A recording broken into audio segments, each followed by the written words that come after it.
Okay, all right. So I think we can start the class today. Okay, so today we are going to see all dosage form basically that you have learned in the previous two tutorials, and I hope that you have learned that. Yeah, we will discuss each of them again over here. I won't go in details. I hope that you can get some of the basic things that you have learned that you should know from either from either the tutorial or from the lab manual. Make sure you read through the lab manual because there are a lot of information that are very important for you. Okay, so let's look at the first exercise, exercise 3.1. Okay, so over here, you're given a prescription with physostigmine sulfate, 0.2%, stabilize and buffer at pH 6.8. Sorry, I think I missed out something. Okay, at pH 6.8. Okay, and then the directions of use and the dispensing date. Okay, so what are the important information that you think are needed from these descriptions? You can use a chat box or you can just talk to me. So what important information for you? What you are going to do?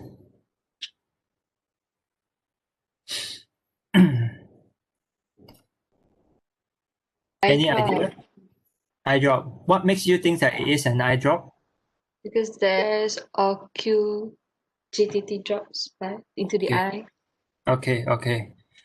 So very good. I think the first thing you have to identify what you are going to do. Okay, because it's not stated there what is actually the dosage form. Okay, but you can get the information from GTT OCU. OCU represent the ocular, which is your eyes. So it's GTT doesn't mean that it's referring to eye drops. Okay, it can be ear drops. Okay, but the OCU is the big clue for you to identify that this is actually an eye drops. Okay. So any other important informations? Yeah, we can see someone say to add a buffer. Yep, the dosage form which we already mentioned. Okay. What else you think are important here? To buffer and also to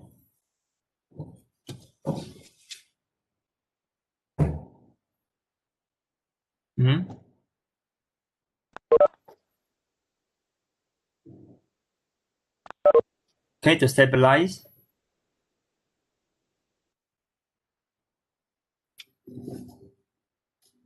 Okay. So how many volume you need to prepare?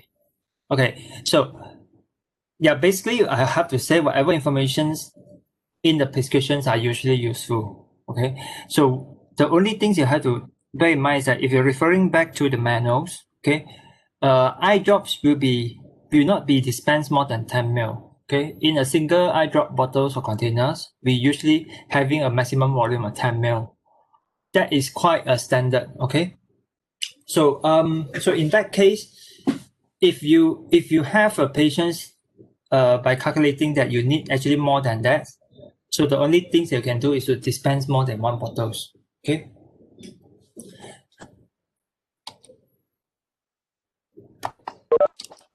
Okay, so these are the most important informations for you to know how you're going to formulate. Okay, so again now we have to know from what you have seen in the which of the following you think are essential. Okay, so are necessary. Okay, the presence of these ingredients are needed.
So if you have any problems or questions, you can just type in the chat box again. Okay, let's see what's...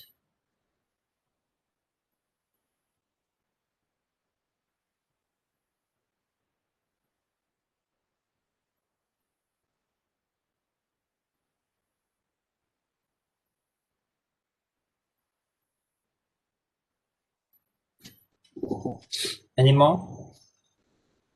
Okay, I think we have enough hundreds. Okay, let's see.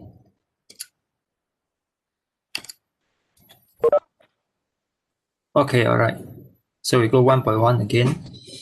One by one. So active, you definitely need an active because over here your physostiamine sulfate is your active. So you need a preservative. But only about 70% of you chose to have a preservative. Okay. So what is eye drop a multi-dose or a single dose? Okay, when I mentioned this one, we have to think of the situations over here that it depends on the use, and looking at these situations that we are going to prepare this one as an extemporaneous formulations. Okay, it's not the commercialized manufacture in the real factories. Okay, so in that kind of aspect, that single dose is not able to do. Okay, so or it will be very costly for us to do an extemporaneous for a single dose. Okay, so in that case, preservative must always present if we are talking about a conventional eye drops. Okay, so stabilizer is needed because it's mentioned in the prescriptions. Buffer is needed as well. Okay, viscosity adjusting agent is not mentioned. So when things are not mentioned, I won't call it essential. Okay, so whether you add or not adding, I won't penalize you. Okay, so but if the prescription over here asking you to add a stabilizer, if you didn't add any stabilizer, so you'll be marked wrong. Okay, so tonicity adjusting agents, I won't say yes or no first because we're going to recalculate again based on our tonicity adjusting tonicity calculations. Okay, so vehicle, definitely you need a vehicle, which usually your distilled water. Okay, all right. So when you get this kind of questions or something prescription, so the first thing I will ask you to do is to refer back to a standard formula. Okay, so over here, there's not specifically mentioned that you need to use a standard formula like what is given in PPC or BP. Okay, but you can refer them. Okay, you can refer them, but when you refer them, you must think of whether these formulations that is given in the standard reference, can it be applied fully to what is given in the prescriptions. Okay, so apparent over here, you see the PPC say that this contain 1% up to 1% of this physostiamine, 0.2% of sodium metabisulfite, which is your stabilizer, and 0.02% of your benzalkonium chloride, which is your preservative, and in a vehicles. So this formula does not fulfill what we need that is required for the prescription, because there's still one major thing that is left out, which is your buffer. Okay,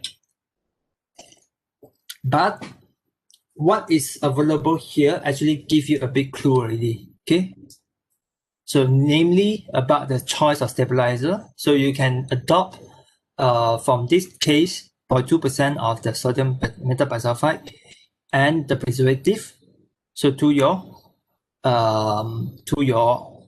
new formulations. Okay, so and also you can think of the other important information present here, including your sterilization method.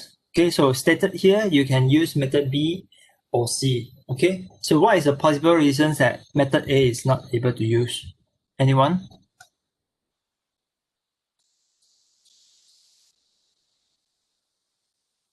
So method A is your autoclaving.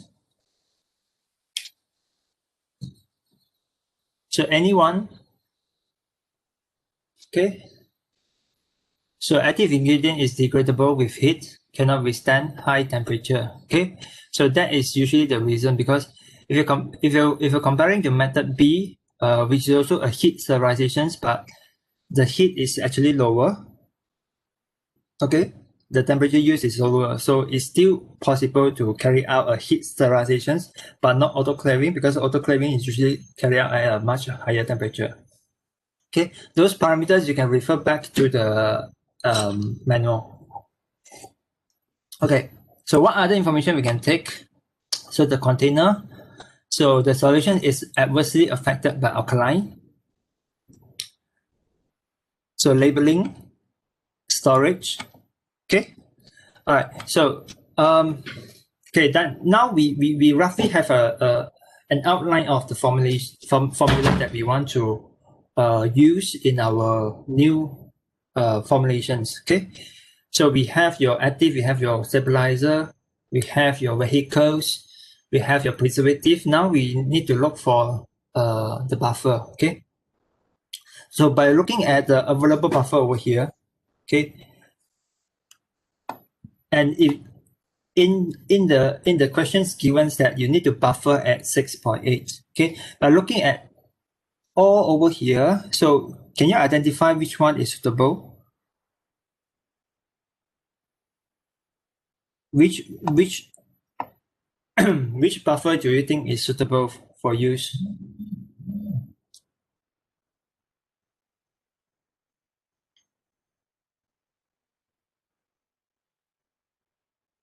Okay, so we have, for instance, we have citrate, phosphate, borate,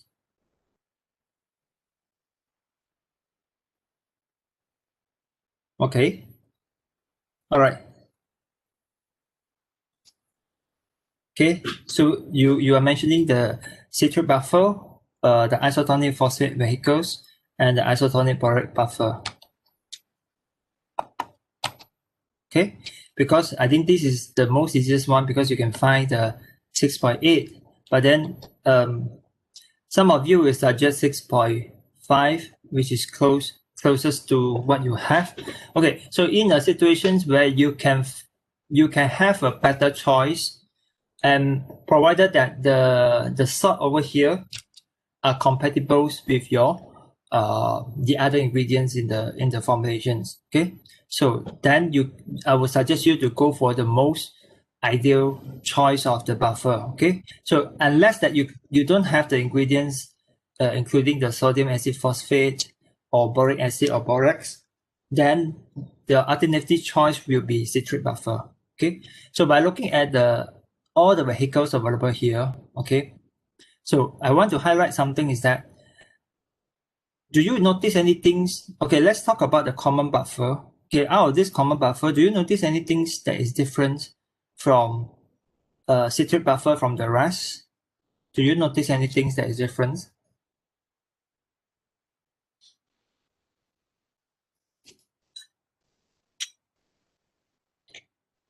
Anyone?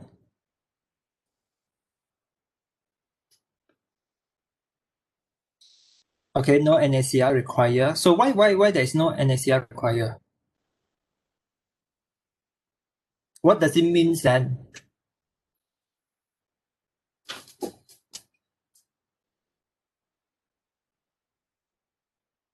It's very obvious difference that you can see even from the name itself.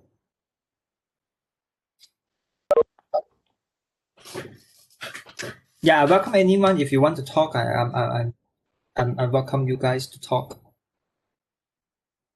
Okay, so the key is that there's no NaCl presence in the citrate buffer, but then there is why there is no sodium chloride presence. So that is actually the key here. Okay. So one of you mentioned that no need isotonic. Okay, what do you notice? The first word already given you the hint already. So you're looking at the name. The first one is only saying citrate buffer, but the rest starting with isotonic. Okay, isotonic modified Walpole acetate buffer, isotonic phosphate vehicles, isotonic borate buffer.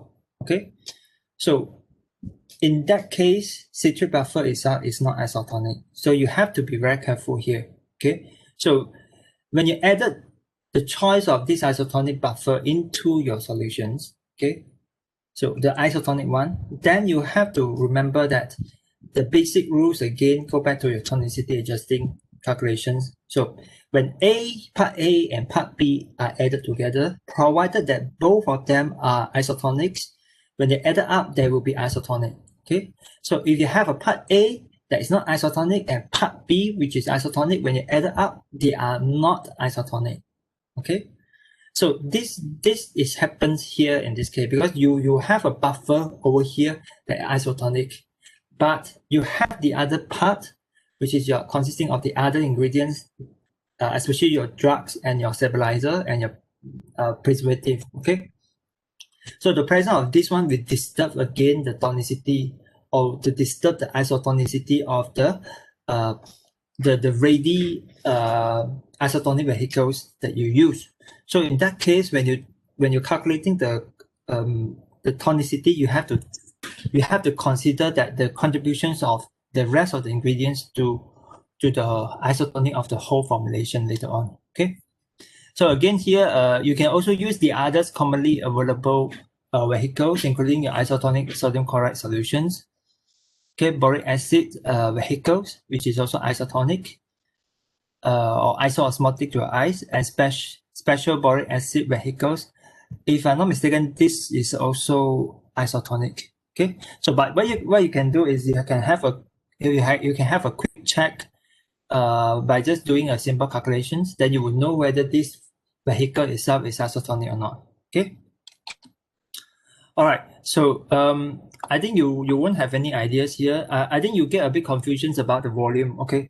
So over here, we are tailoring the tutorials to the practicals that you're going to do later on in the compounding lab. So whatever we are preparing here actually is to fit whatever conditions or whatever packagings or whatever equipments that we have in the compounding lab. So it may not be true, entirely true or correct when you have another lab. Okay, but what we are trying to portray here is whatever we can do in our compounding lab. Okay, so I also given you the type of packagings that we have. So usually eye drops is available in the glass bottle. Okay, so and this glass bottle is usually about I think 20 or 30 ml. Okay, but as I say, even though you're having a big volume, the maximum you can supply is only 10 ml. Okay,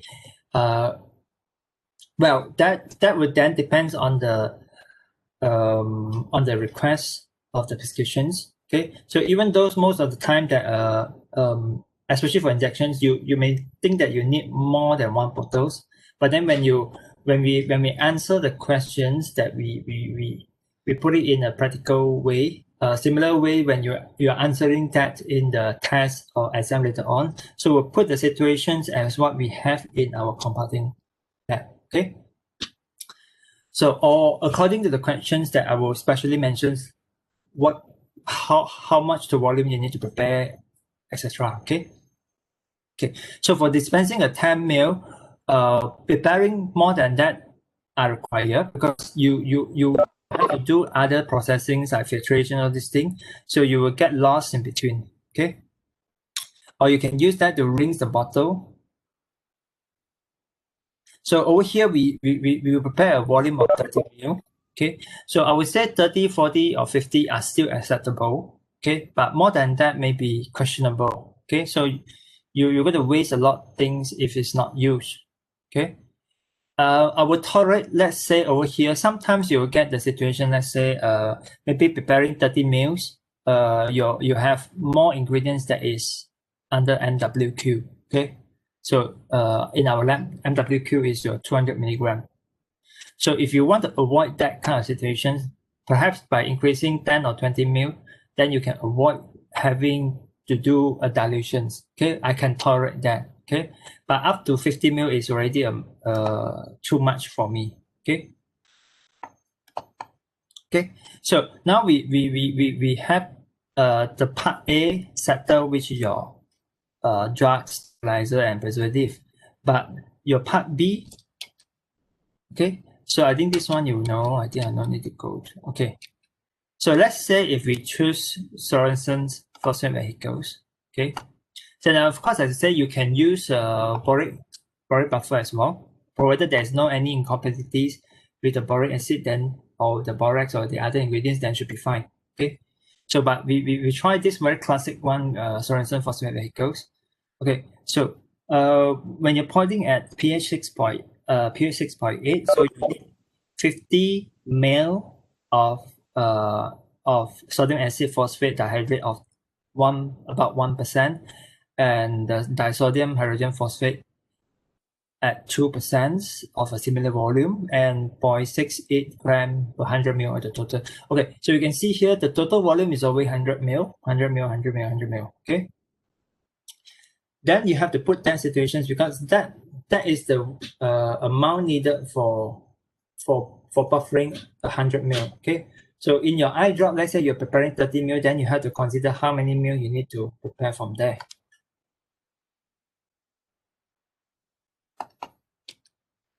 Okay. Okay, so in this case, so I think it's quite straightforward. Okay, the only thing is I want to highlight is that okay, so I think you won't have a problem to calculate the volume. Okay, so the only things you have to bear in mind that before you're reporting the unit, okay, which always shouldn't make a mistake. Okay, you're just reporting the volume. Sodium acid phosphate 50 ml. Okay, sodium acid phosphate is not a liquid by nature, or it's not a solution by nature. So you need to mention the concentration as well, or if not, might as well you just convert to the solid unit, which is gram or milligram or whatever. Okay, so this one you have to be very careful. So which I noticed from your exercise. I think after this I will go through some of those that are already uploaded in the eLearn. So I'll try to pinpoint what kind of mistake that you always made. Okay. So so I think you won't have problems calculating this one. Okay. So the idea is like it is 50 ml of dip 1%. Okay. So you don't get confused. It's not the 100 ml of 1%. It's the 50 ml of these solutions plus 50 ml of these solutions. And in this one, you add up with 0.48 gram. Okay. So eventually, if you calculated, this is the available amount of each salt available in the 100 ml. Okay. So for 30 ml, you just need to do a conversion. Okay. Sorry, I think it's 30 ml here. I made a mistake. Okay. Okay, now.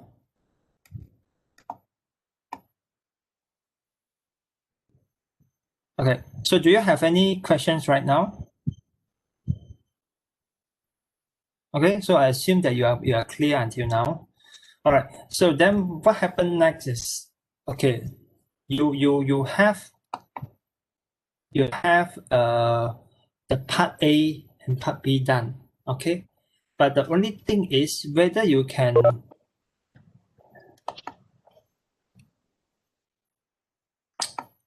okay, so your let's say the part A here, okay, is isotonic, okay, in the given volume, okay, but your part B is not. Okay, if you add your part B into your part A, so it will disturb the isotonicity. Okay, but the buffering is still there. Okay, the buffering capacity is still there. Okay, so one of the way that we can do is by calculating the sodium chloride equivalence method to identify the need or to adjust the tonicity. So this is one of the way, and of course you can use other way to calculate. Okay, but sodium chloride equivalent method appears to be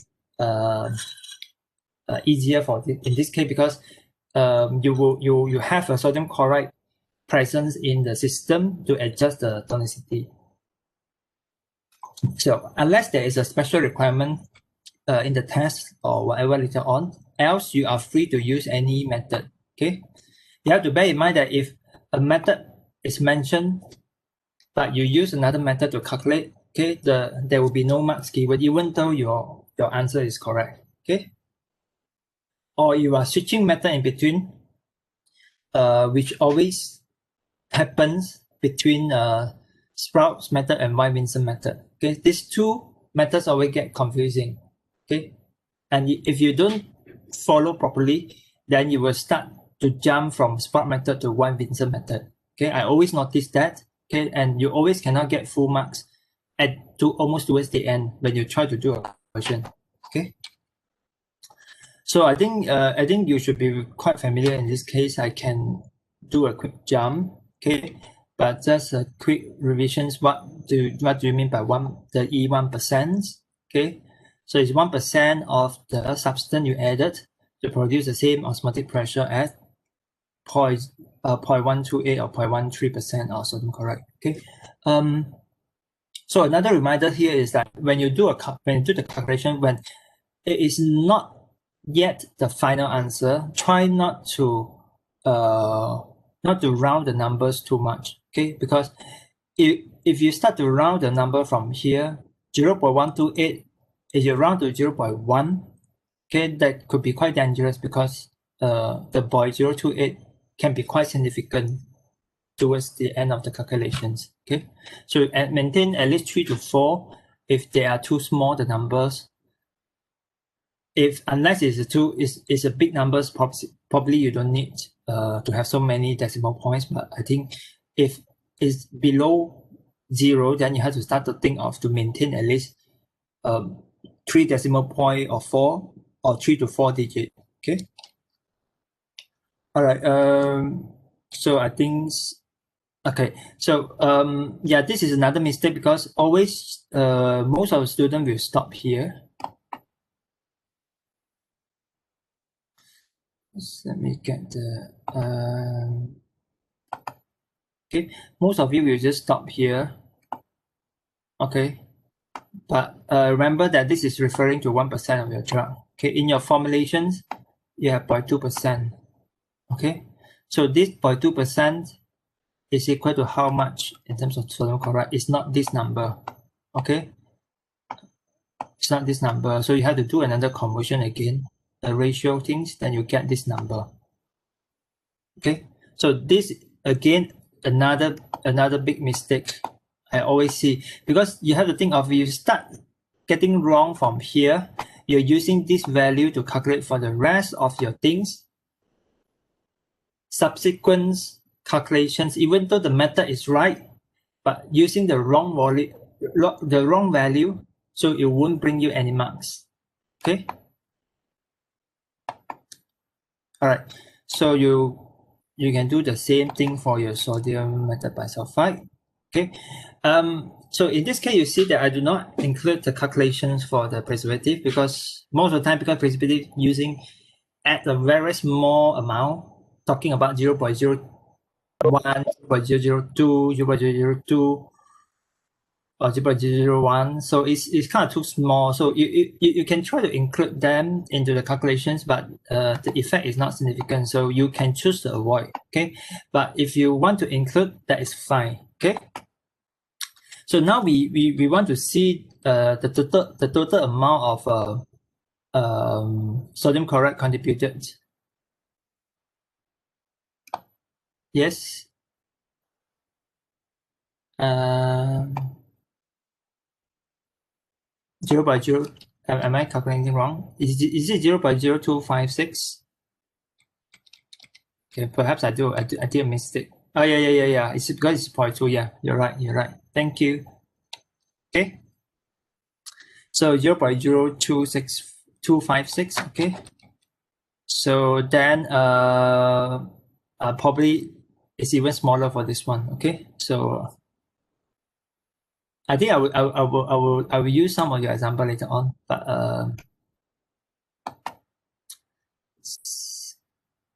okay, so this is 0.0256. So I think this one should be 0.00768. Okay. Okay. So so what happens? Okay, so your total should be, I think it's 0.02768. Okay. All right. So yeah, over here we can see, because you remember that you are given the range of acceptance about the tonicity that can be tolerated by the eyes. Okay, so it's 0.5 to 2%. Okay, but what can you do is that if let's say here okay, I think I do a mistake. 0.02768. Okay. Okay, so this part contributed to this amount. Okay, so then don't forget that we have the sodium chloride inside the formulations. Okay, so ideally you can use you can formulate the eye drop, since we are going to do some adjustment. So you can just convert that to ideally 0.9%, which is isotonic. So what you can do, you can then subtract the amounts needed. Okay, so I think after the subtractions you will get, okay, 0.027. Okay, so you will get 0.1 something for, let's say, 0.124. Okay. So if I'm not mistaken. Okay, all right, so we know that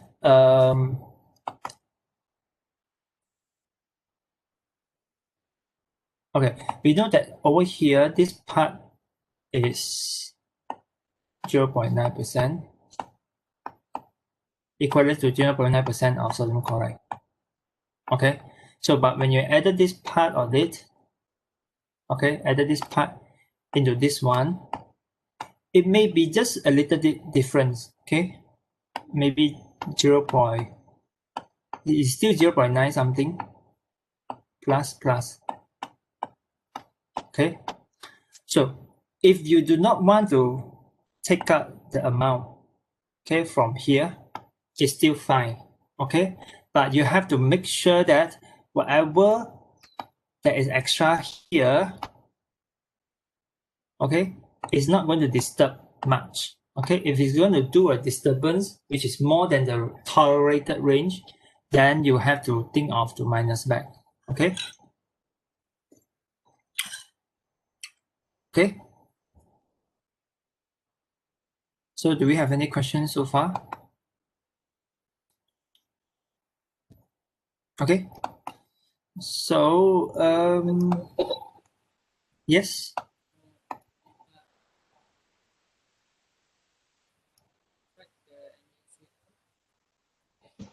Hello, doctor. Yes. So after we calculate the amount of sodium chloride equivalent that is present, so we minus with the amount of NaCl we should add. So that's it for the tonicity adjustment. Yes. Oh, okay. Okay. Okay. Thank you, doctor. Okay. So whatever here. So now, right now, the whole things over here is actually equivalent to 0.9% of sodium chloride. Okay. So let me just. Yes. Can I know how to get 0.01% for the benzalkonium chloride? Okay. Sorry, for? Benzalkonium chloride and the natrium metabisulfite.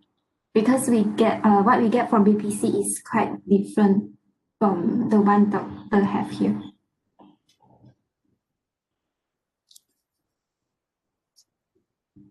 Okay, what do you mean by For the master formula, right?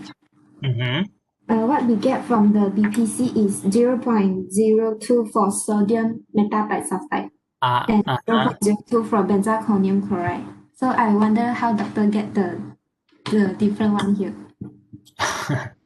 Okay, so refer back to your lecture notes. Okay, refer back to your lecture notes. Things here is not I think in your first exercise, I think you're 1.1. I think you're 1.1. So we also have the same same kind of situations happen. Why okay, you see, I think it's used the metabisulfite is 0.2, right? If I'm not mistaken, just now given in PPC. Let me just flip my PPC again. I can refer back to the slide just now. Just let me have a quick check. Okay, your metabisulfite is 0.2% and your benzalkonium chloride is 0.02%. Okay, so why I choose this? Okay, so if you're referring back to your PPC, if any one of you having it, okay, you flip to the eye drop formation part, which is your page 685 to page 687. Okay. So in the first paragraph in the page 665, they're actually given you the range of preservative that you can use together with the concentrations. Okay, even those that what we use here is actually different from what is recommended by PPC. Again, here you have to bear in mind that we are not using PPC formula. Okay, we are just using them as a reference. Okay, we are not following. Okay, so in that case, you can choose a range that is available, that is acceptable. Okay, so if you refer back to your lecture notes again, so the concentrations of this preservative or this stabilizer or this thing added are given in a range. Okay, but particularly why I chose 1, because it's easier for me to do calculations. Okay, if you use 2, it's still okay. Okay, it's still okay. Okay, is that clear? Okay, doctor, another question. For the tonicity calculation, I noticed that sodium metabisulfite is not included in the calculation. Just now, is it? Yeah. Wait, let me just go back.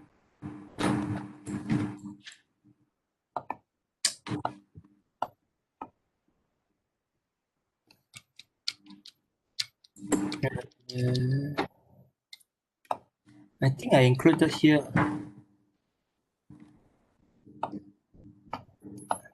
This one.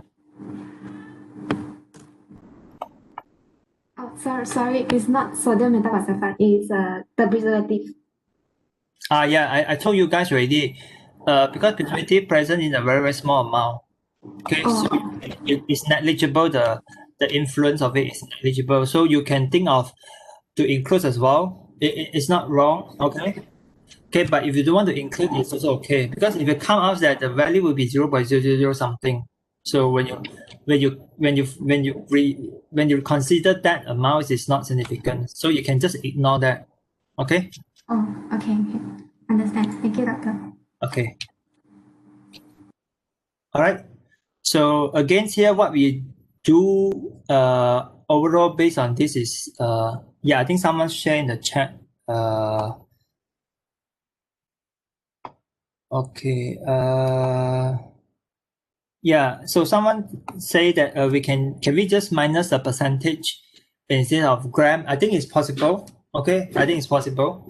So as long as you can, because again the overall total up should be 0.9%. Okay, if you want to minus this part, it's still possible. Okay, by just minus a percentage. Okay, when you recalculate, the amount should be the same. Okay, but remember when you do that, the percentage, it is already converted equivalent to sodium chloride. Okay, if you use the percentage of the drug or the ingredient itself, then you may get confused. Okay, so I think you guys point out some of the important points that I want to say. Okay, so do we have any more questions? Okay, at least you guys are alert, which is good. Okay, so so you guys are okay. So remember here, since we are trying to adjust, so I might as well just adjust to the isotonic level, which is 0.9% of sodium chloride equivalence. Okay, but again, I say if you are able to prove that that is within the range of acceptable, okay, you have to remember when the value is not equal to 0.9%, we cannot call the thing as isotonic.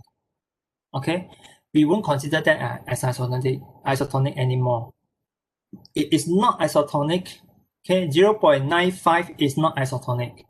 Okay, but it is acceptable or it is tolerable by our eyes. Okay.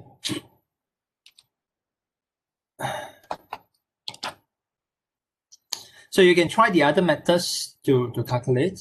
Okay.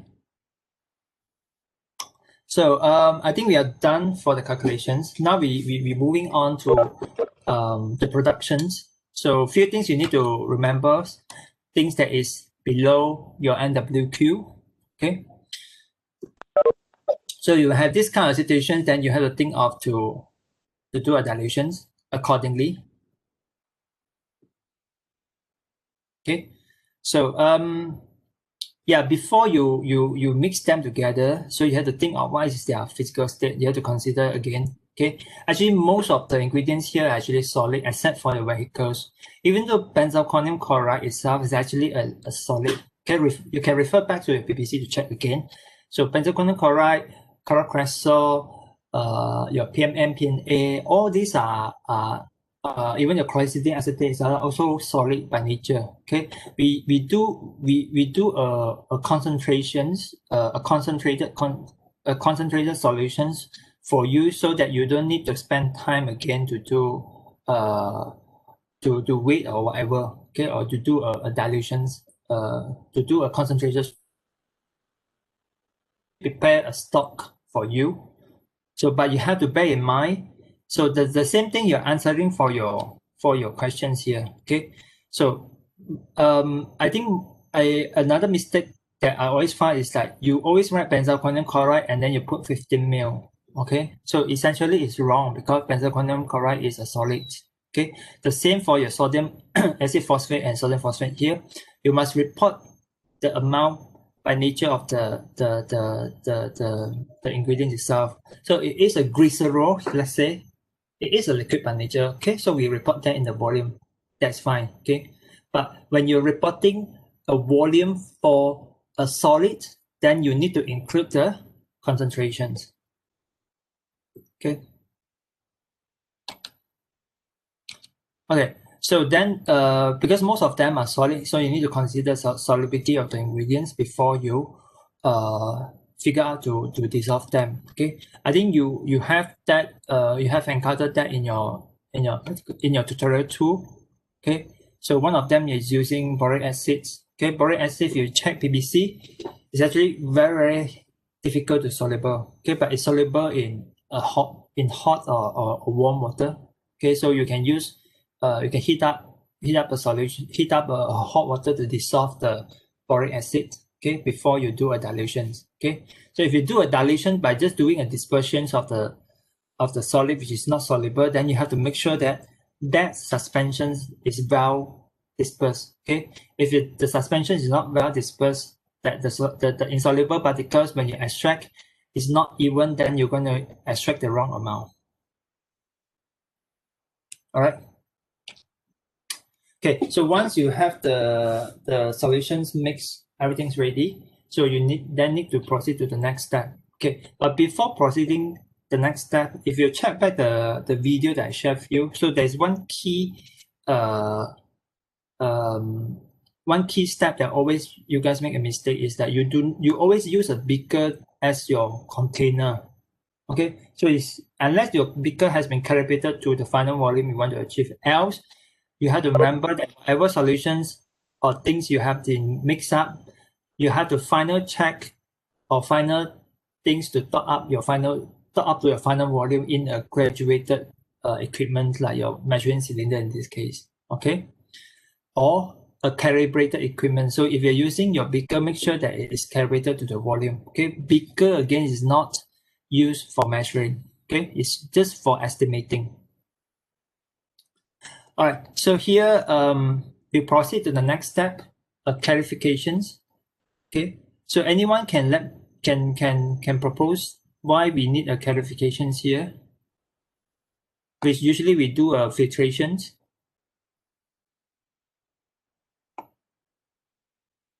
Okay, anyone? What is the main purpose for us to carry out a clarifications?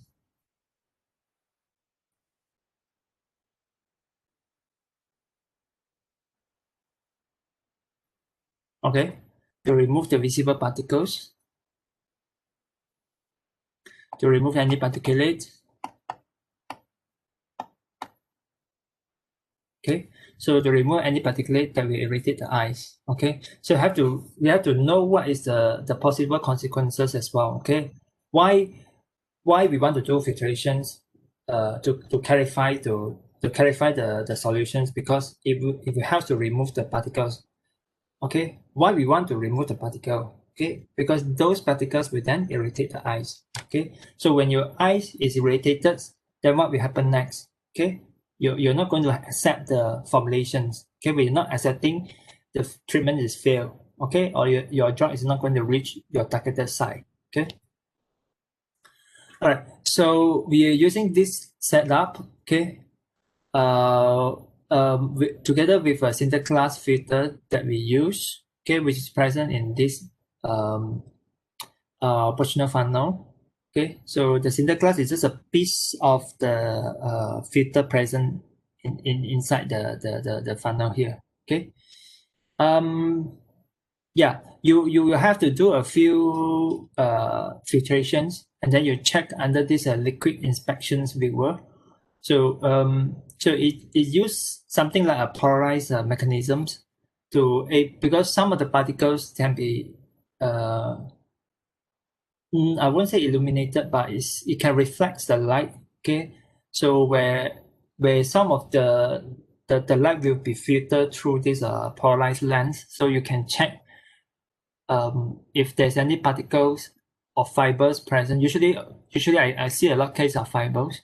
Okay, that's presence. If the thing is present again, then you have to repeat the cycle. At least from the past experience, you have to do at least 3 to 5 times. Okay, and you have to be careful when, because this setup will be sharing by you guys in the lab, so we don't have a lot unit. So when you do a sharing, then you have to be careful. Make sure you also do an extra step, is to rinse the whole setup with distilled water, okay, before filtering your things. Okay, and if you do so, if you're filtering that setup with distilled water, so you have to think of their distilled water presence that is sticking to the wall or remain in the sinter class filter. So if you do a filtration straight away, so what will happen is that this little amount of water present, okay, will then add up to your final volume. Okay, so it means that it will dilute your formulations. In this case, what you can do is that's why we prepare an excessive amount of 30 ml. So you can use a little bit of amount, try to rinse off the setup after you rinse with distilled water. Okay, so we did a double protections. You will ensure that the amount you fill up is enough. Okay, as well as to make sure that there's no contaminations. Okay, or there's no dilutions as well. Okay, for your formulations. Okay, just have to repeat this step. Okay, then and then fill up to your bottles. Okay, make sure you, okay, in this case, you have to be very careful as well, because those bottles available in the lab is not sterile. Okay, they are only just being cleaned. Okay, they are being reused. Okay, So what happens is that there will be a lot of particles present inside. So what I suggest you guys to do later on is to filter some distilled water to rinse this kind of bottle, okay, before you put your formulations. Okay, when you even put your formulation, rinse again with your filter formulations into the final container. Okay, then it will subject to the sterilizations. Okay, so if you choose the method A and B, so you will have the packing done before the sterilizations.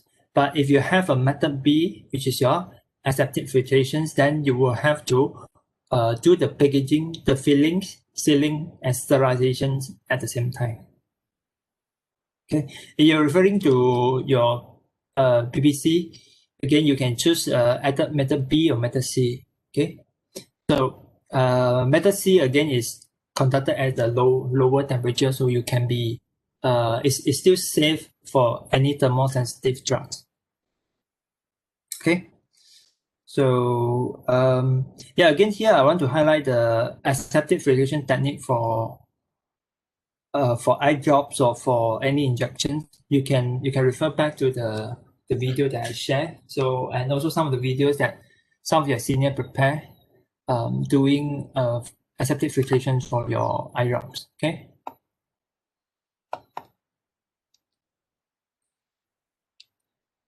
Okay, now come to the labeling. I think I'll come to this labeling later on with some of the example from your friends. Okay. All right, so we've done the first one. Okay. Oh, just remember here, in this course, there is only one kind of product, which is eye drops or ophthalmic products that needs a red labels. So all internal injections will not be a red label. Okay. Okay, so okay, we jump to the second one. So in this prescriptions, you can find two items. Okay, so it's very common to have more than one items in one of the prescriptions. So I'm just showing you the example, something like this. So in this case, there is one oily injections. Okay, and there's another intramuscular injections. Chloroquine sulfate. Okay, let's look at the first one, your pheno. Okay, pheno injections. You can find it in PPC. Okay, so whenever you are adapting the formulations of PPC, then you have to follow exactly the ingredients, the amounts, and all these things. But maybe amount you can twist a little bit, that is fine. Okay, but in terms of the ingredients present, you must follow exactly the same. Okay, then you can name your products after the name of PPC. Okay, so in this case we are using PPC 1973, so you have to follow. Okay, so this one could be quite straightforward. You have pheno in almond oil. Again here,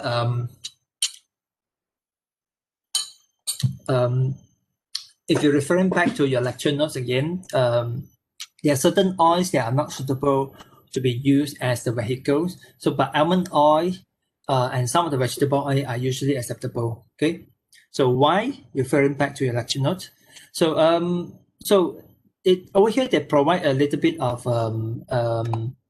information about the productions, the step of production. So you dissolve the phenol in bulk amount that has been warmed. Okay, filter, distribute all this thing, and then sterilize by dry heating. Okay. Alternatively, you can sterilize the almond oil by dry heating, and then prepare the whole things using aseptic technique. Okay. So you have to differentiate again. Aseptic technique is aseptic technique. Okay. When you do the filtration with an aseptic technique, that is called aseptic filtration, which is part of your sterilization method. So the other information that you can get, okay, your labeling, yeah, and the dosage. Okay, just counter check again. Okay, all right. So here, the questions come to your mind is whether, again, because it's an injection, whether you want to formulate this one as an ampoule or as or in the form of injection vial. Okay, as I say, injection vial doesn't mean that it must be used for multiple dose. Okay, if you use the multiple dose, we call it multiple dose vial. Okay, or MDV, I cut it short. Okay, but remember, single dose can also available in the form of injection vial. Okay, injection vial doesn't mean that it's referring to multi-dose vial, but usually we refer that. Okay, but not necessarily. You have to get clear with this thing.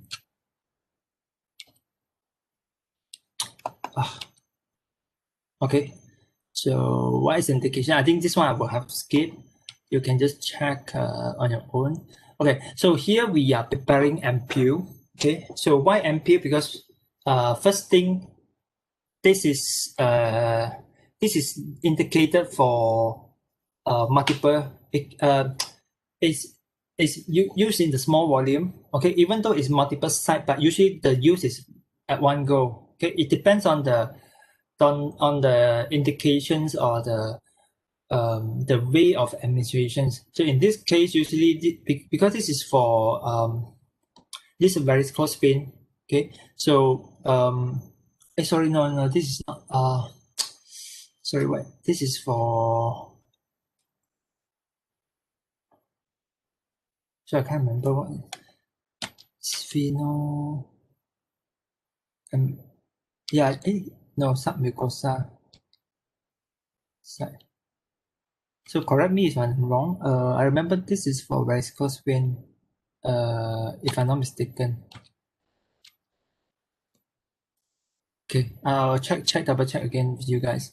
Okay, okay, so so we are not using this one for multiple times over a period of time. Okay, let's say like 2 times a day, 3 times a day. So this is used for just one go for a certain treatment. So this is another point that is strongly suggested that we should formulate this one into an ampoule instead of an injection vial. So another thing is that the volume involved is small. Okay, so you can see that the dosage that require according to PPC is 0.5 to 1.5 ml. Okay, it's rather small. If you want to do a vial, okay, at least you need to have like smallest one. Maybe you can find in the market can be like 10 ml to 20 ml. Okay, so compared to that, it can be too big. Okay, and it's not cost effective in that case. So and I think one of the major thing is also this is an oil based injections. If you consider to do a multiples in an injection vial, okay, which is not it's still, but if you think to use for multiple times, you have to be careful because oil can oxidize and get rancid. Okay. Okay, so when you come to ampoules, the only things you have to be careful is the these are overage. Okay. Okay, so yeah, I think you guys asked about why 5 ampoules. Okay, there's no one exact amount that how much. Okay, it depends on the. Okay, as I said, whatever is given in the prescriptions is for you to dispense the amount. But when we come to productions, okay, again here I have to stress on that except for eye drops, okay, injection are no longer manufactured through the extemporaneous manner anymore, except for reconstitutions for some of the cancer drugs. But for normal injections, no longer manufactured extemporaneously. Okay, so why we put 5 here? Because just want to limit the things, and 5, if you have a volume of 2 ml ampoule, you will get 10 ml. So you can, it's just a nice amount to prepare. Okay, there's no, you can prepare 10, you can prepare 20. Okay, but we just limit to 5. Okay, so there's no special indication that you need to exactly prepare 5. Okay, all right, so here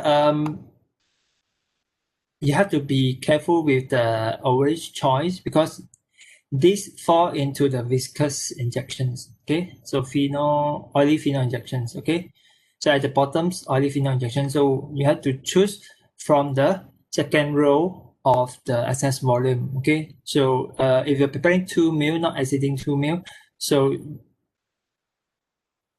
I think I make a mistake in the table. I think the first row here should be exceeding 0.5, exceeding 1, exceeding 2. Okay. So probably that is correct in your. Just let me check your manual again.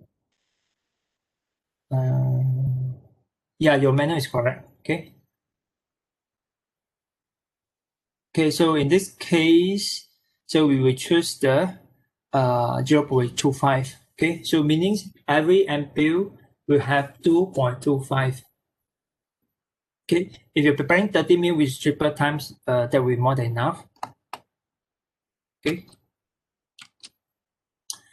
Okay, so protection wise, I think it's quite straightforward. The only thing is that phenol is quite irritating, so that's why we have stopped using the actual phenol. So we just substitute with another oil, Arachis oil. Okay, because there are too many incidents happen in the past that students accidentally spill the phenol or pick up the phenol or exposed to phenol in any manners that causes the skin to inflame or get irritated. Okay, so we stop using the actual phenol. So we substitute with another part of the oil. Okay, so yeah, I think in this case there's no problem about solubility, but just have to be careful. Just have to bear in mind that the things can be compatible or solubilized well in the oil. In this case, is not aqueous solutions. Okay, so yeah, we use a slightly bigger filter. Okay, we use a grade 2, not the grade 3. I think because of the oil itself. And we use a separator set. Okay, if I think I have not decided whether we will go to this. I think probably we won't prepare this one when you're coming back. But if you do, for this particular, we have, because it's oil, most of our filtering set are catered for aqueous solutions. Okay, but we will have another special unit, usually at the back of the lab to cater for the oil-based formations filtrations. Okay, but the process is the same, checking and filtering. All right, so the only things that is different here is the packaging. So I think you have that in the tutorial too, talking about fill seal, okay, fill and sealing of the ampule. Then you do a leak test, okay. So yeah, because this case the sterilization method used is dry heat, okay, and we are not able to do together with your leak test. Okay, some of the sterilizations can be done together with leak test, where you subject the whole beakers into the sterilizer. Okay, that you conduct the leak test and sterilization at the same time. Okay, but because we are using a dry heat, so we have to do the leak test first. Okay, so basically what you do is you put a methylene blue solutions and put some cotton at the back at the bottom of the beaker, and you invert the seal ampule. Okay, so if there's any leaking, the blue solution will go into the ampule. Okay, so we have a question asking, sorry, do we need to prepare extra ampule? Yes, because you will prepare 30 ml, but we will have a limit for you. We won't ask you to prepare 10, 20, okay? But I think you want to get an experience, so we will limit you to have, I think, 8 ampule. We give you 8 ampule, but you have to submit at least 5. You have to submit 5, okay? But that depends on the situations again, okay? And we will probably also prepare you some some non-breakable or some old ampule. Okay, I think we'll prepare some extra one for you to practice the field sealing. Okay. Okay. So just a few reminder here is that when you prepare the solutions, make sure you don't drop, because the methylene blue is concentrated. So make sure you have the water and the cotton going in first, or at least you prepare the solution first before you put the cotton. Okay, don't drop the methylene blue to the cotton and then only add up with distilled water. Okay, so what happens is that because the most of the time you guys add too much of methylene blue until the whole even though it's not leaked, but the whole bottles of the ampules are stained with blue color that is difficult to remove. So aesthetic wise, I think it's not good. Okay, and of course, if you have a leak, don't submit that. Okay, or don't subject to sterilization. Okay, so if you submit the blue, means you're going to inject a methylene blue into your patients. Okay, so just submit what you have. Okay, but if you can achieve 5, that would be good. Okay, so we use dry heat. Okay, so I think you refer back to PPC again. PPC say that we do a dry heating 160 degrees Celsius for 2 hours. Okay, so yeah, I think I will talk this one as well when we're giving you some of the example that your friends use. Just have to remember that when you come to ampule, there are always 2 kind of labels. Okay, so one is on the packaging itself, which is in much details and will be similar to any other type of injection vial. Okay, but on the ampule itself, there are also a little small labels. Okay, but with less information. Okay, just with some essential information, just sufficient to identify what kind of drug is that for that ampule. Okay, right. So I think I will discuss this one before we take a break. So chloroquine sulfate. So I'm sure there's no more questions. Okay. So when you come to injections of a particular salt form, okay, so you have to be very careful because most of the time the salt form of the drugs, the one that is active towards the therapeutic effect is the front part, but not the salt, not the anion part. Okay, usually is the cation part, which is your over here is your chloroquine. Okay, but most of the time we formulate our drugs in the salt form because we want to increase the solubility, the aqueous solubility. Okay. So and I think Dr. Atika shared with you about how to convert the formulations, okay, from salt form to the original base form. Okay. I have a call to answer this. Hold on a while.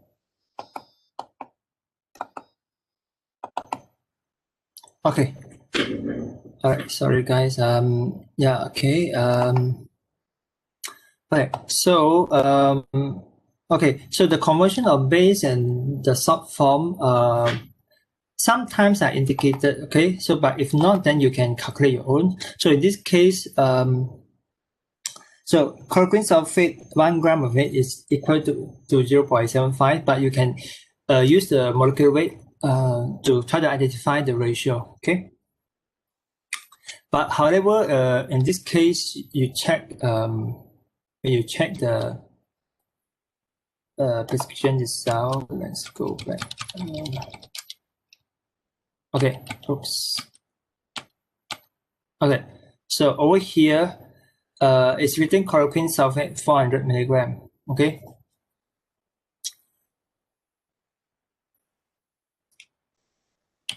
So okay. So in injection wise, they say that if a solutions containing there's no information about the concentration or anything, so it should be equivalent of 40 milligram of chloroquine base in 1 ml of things applied. Okay. All right. So I think I don't want to get you too confused about this thing. So when it's given in the short form, let's say I say chloroquine sulfate, okay, so and following by the dose, okay, so the dose should refer to the whole thing's chloroquine sulfate, okay. But if I say that it's chloroquine 400 milligrams, so it then refer to the chloroquine itself, okay. So don't get confused in this case. But anyway, you won't get to prepare an injection with the base. Okay, usually it's in the short form. The only thing that you need to think of the dose. Okay, let's say if a standard dose is not given for the preparations, then you can consider whatever is given in the reference at PPC. But even there is no clues in the PPC that there's no there's no indications of the dose, then you have to figure out a dose by yourself by looking at their prescriptions, okay? And considering the solubility, consider the feasibility to take out, let's say you're preparing 5 milligram in 1 ml, okay? Your dosage is 1 milligram or your dosage is 5 milligrams, so it's good you just extract the whole 1 ml to obtain the 5 milligram, okay? Okay.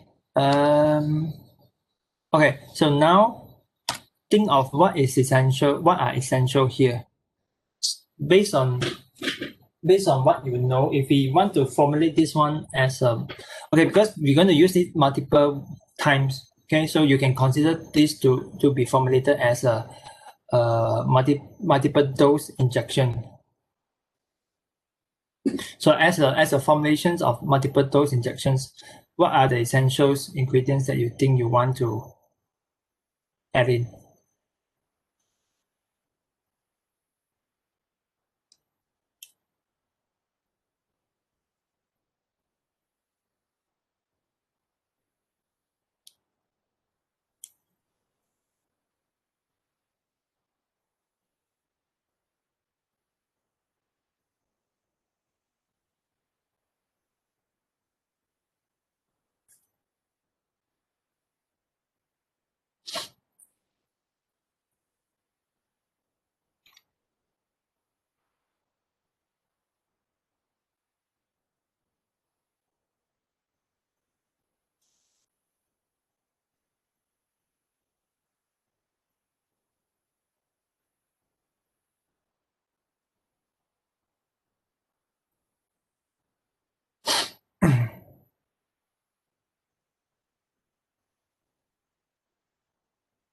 Okay, any more?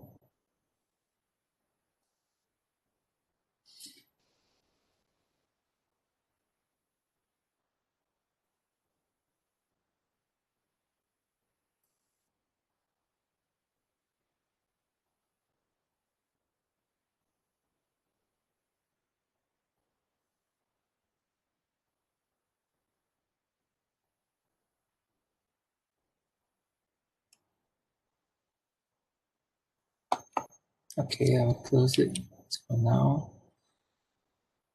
Okay, so so you want to have active for sure, okay? A preservative, because we're going to formulate as a multiple dose, so the preservative must present, okay? Okay, so the other ingredients, stabilizers are not mentioned, so you don't need to add, okay? And also it's not mentioned in PPC that it needs a stabilizer or it needs a buffer. So viscosity adjusting agent is not needed at all, okay? Tonicity adjusting agent is not essential, okay? So again, I told you guys about whether you can inject a paratonic solution into your body, and also asking you about are there paratonic solutions available? Okay, so the answer is yes. So you have to be careful when we are formulating it's not requesting to especially to have a isotonic solutions. So we won't care much about the tonicity of the particular formulations, okay, unless it's specially indicated. Okay, vehicle for sure. Okay, so the only thing is here you have to do a little bit work because the master formula given in the PPC is having a 40 milligram and 1 ml. Okay, so let's say we're preparing 40 ml. Okay, the only thing you have to do a conversions, okay, based on the ratio. One part of chloroquine sulfate equal to 0.75 of chloroquine. So you just do a quick conversion, then you will get to know the amount you need to put it into the 40 ml. Okay. Again, chlorothiazole here, we will prepare a stock for you, which is available in 0.2%. Essentially, they are also in the form of a solid. Okay. The only thing difference here, again, we are using water for injections, but not distilled water. Okay. Don't get confused always in this part. Okay. I can see that when you answer questions, you will tend to put distilled water. Okay, missing again, simple check solubility. Procedure-wise, I think it's quite similar. So filling, sealing, and then sterilization. The only things here we have two leads. Okay, one is your rubber closure, and the other thing is your metal cap. Okay, so when you compare this design with the eye drops, so eye drop will have your glass dropper with a rubber teeth. Okay, when you have rubber into as a packaging for your formulations, then you have to considering the chances of absorptions of formulation into the rubber materials. As comparing to eye drops, we don't usually do this step. We don't do a pre-treatment. Okay, but for extemporaneous preparations of multiple dose, or for multiple dose that involving the preservative stabilizer, so you have to consider to pre-treat the rubber closures. So it will be very simple. We use a double strength of the ingredients such as your preservative, such as stabilizer, if any. So we soak that rubber closure into these solutions. So let's say you're using 0.1% of chlorothiazole in your formulation. So we soak that into 0.2% of chlorothiazole. Or if there's any stabilizer, let's say you're using 0.1% sodium metabisulfite into a formulation, so you have to soak that into 0.2% of sodium metabisulfite overnight. Okay, this is to saturate the rubber with the material so that it won't have any rooms to absorb or chance to absorb any further of this material from your formulations. All right, so you added the cap, the closures, and then metal cap. So usually for the metal cap, we will use a clamp, okay, a special clamp to clamp that, and then you do a sterilization. Okay, so here, so injection wise, I think for ampoule you do dry heating, which is quite common, but for injection vial wise, you can do a wide range of it. So I think in this case, we will do a autoclaving, which is most straightforward. Okay, unless the drug is thermosensitive, then we go for the aseptic filtration. All right, so labeling, I think I will talk about this one later on. Okay, so I think I'll take a break now, a 5-minute breaks. I think some of you mentioned that you cannot get the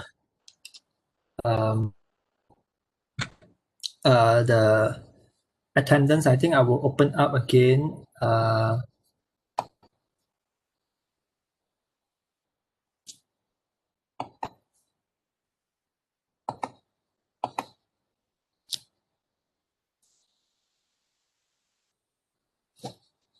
Okay, so it takes.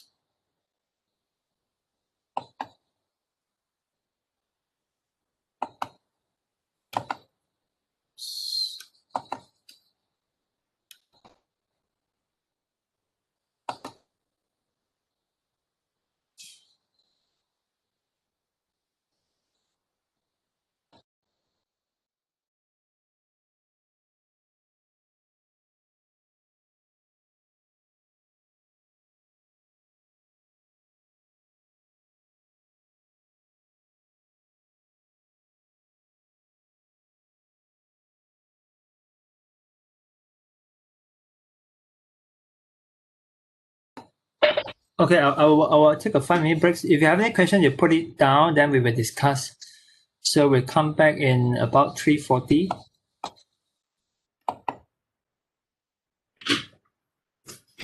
Okay, I think we can continue. Actually, some of you asked about the amount actually we need to prepare. So whatever amount that we prepare here, even though sometimes that we prepare extra, we do not prepare exactly what by the prescription just now. Let's say for the chloroquine sulfate injections, okay, actually we need more than one bottle of 20 ml, let's say, okay. But that is as I said, we cater that to our lab. Our lab only has a 20 ml, and we just prepare one as for your practice, okay. In the actual situations, you need to dispense the right amount of it, okay.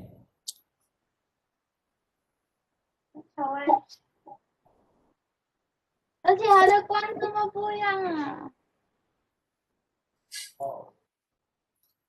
Okay, someone forgot to mute your mic.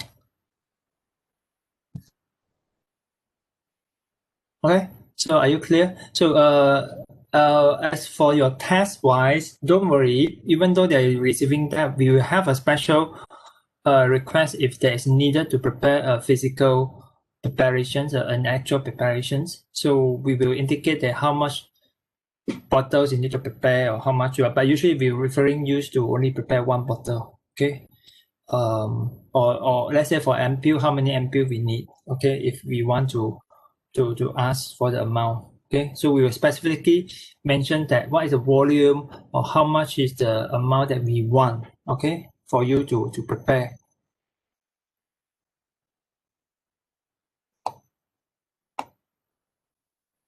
Okay, now I think we can continue with another half part of it. Okay, exercise 3x3 here. Again, we have two. Okay, before I forgot, just now the phenol injections is actually for hemorrhoids. Okay, so where they will inject into your hemorrhoids at the multiple site towards your anus where you have the hemorrhoids. So they can inject that into the nodules that coming out from there. So they will inject that to alleviate the hemorrhoid inflammation. Okay. Okay, so now we come to the next one. Again, here we have two products we need to prepare: sodium nitrate and sodium thiosulfate. So the whole region actually is for the treatments of cyanide poisoning. Okay, so if you're referring back to your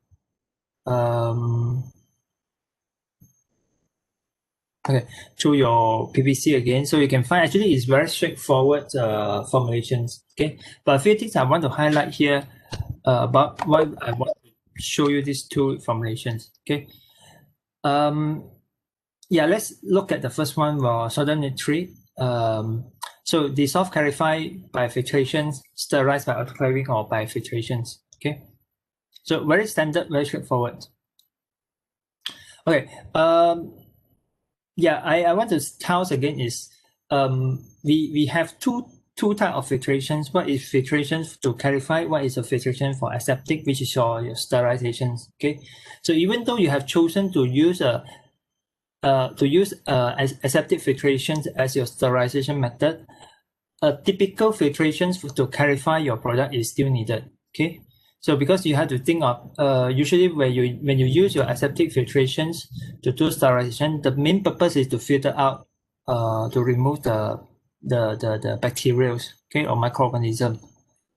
So if you have a big particles, and those filter will have a very fine pore. If you use that one step sterilization to also to clarify your formulations, that could be difficult because your membrane is so thin, your pore is so fine, so all the big particles will then eventually block out your filter. Then you won't able to do a proper sterilizations. Okay, and it can even cause a leakage because the pore is too fine, so it may break also your filter membrane.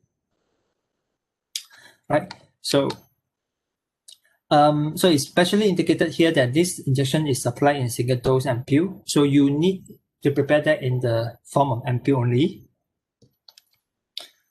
And when there is no volume given, so you should prepare that in volume 10 ml. Okay.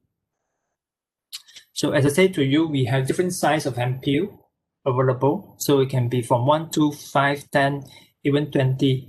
Okay. But the big volume will be quite rare. Okay, you don't usually see that kind of things.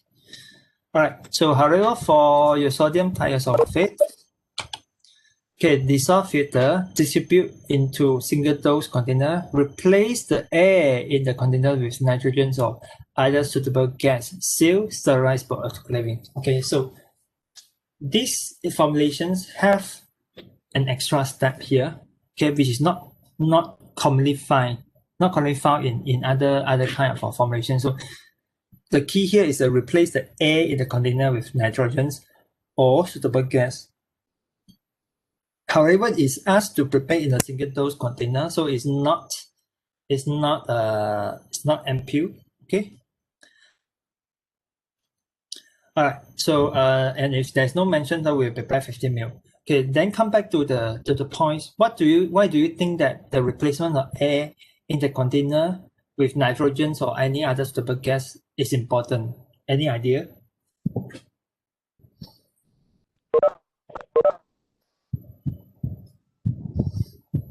Any idea about replacing air? Okay. So prevent oxidation, avoid oxidation. Any other ideas? So what is nitrogen gas? What is nitrogen gas by itself? Yeah, inert gas. Okay, nitrogen gas is inert gas. So any other suitable gas that is inert. So in this case, we can consider helium. Helium is also another inert gas.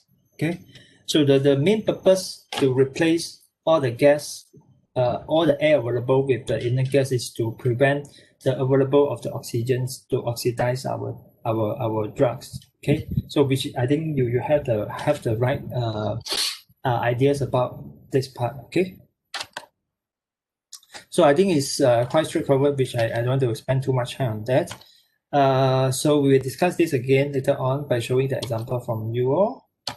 Okay, so now come to the last one. So it's an IV infusions. Okay. So the only things that is different here that is showing you is the unit. Okay, the unit we are calculating based on the body weight. Okay, you need to find out the amount of each of the salt present here, and a special request here to make this one into isotonic infusions. Okay, so and again I say intravenous infusions or injection in overall, there is not necessary to be formulated in the isotonic form, but if a special request, then you have to be careful. Okay, so I think I will show you the answer from what you'll find calculated later on. Okay, so the only things I won't go into details here because I think the main idea here is actually you need to get clear about the valency. Okay, if you get clear with the valency and the relationship between those that field of unit, okay, especially your millimole per liter and millimole milliequivalent per liter. Okay, so you are lucky here because the questions given here is all in the same unit, which is in liter or a standard one. Okay, so you have to be careful when the volume is different or the unit is different. Okay. Okay, so let's assume we calculated all this thing. Okay, why? Okay, your friend asking why magnesium sulfate is added with 7H2O. Okay, okay. So when we come to infusion preparations, so the salt form is very important for us to know whether it is hydrate or anhydrate. Okay, if a hydrate, how many hydrates? Okay, so when we having mentioning hydrates here, let's say for magnesium sulfate, okay, heptahydrate, we're having seven water molecule in the structure. So this salt is present as usually the most stable form that is available. Okay, not all salt, okay, like sodium chloride may not carry hydrate, okay, may not carry water into the molecule, okay, because that water molecule will actually account for the molecular weight of the whole salt.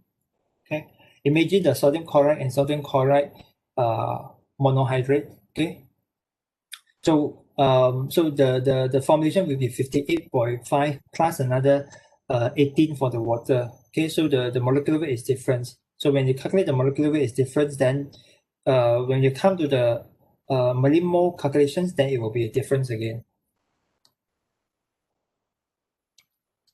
Okay, so I will skip this one. Okay, but anyway, for this part of calculations, it's quite straightforward. But when we come to this particular prescription, we need to add make this one isotonic. Okay.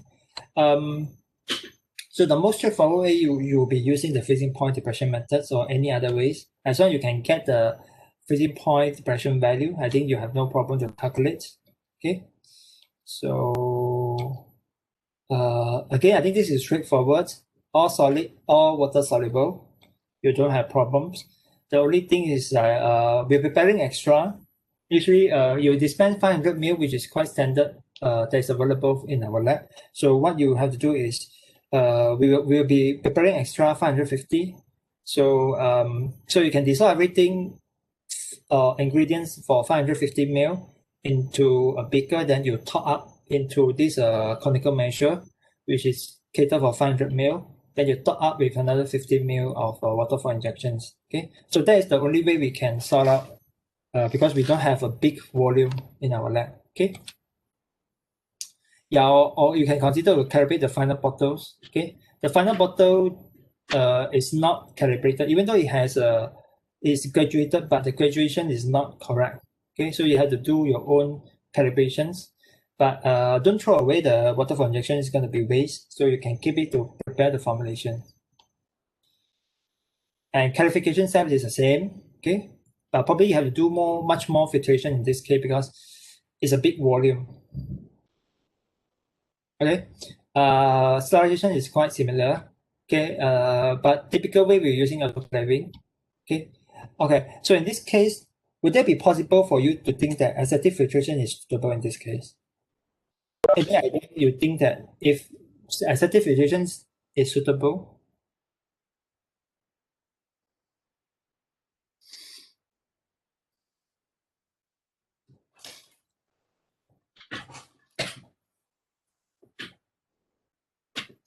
So do you think aseptic filtration is suitable for sterilizations of IV infusions?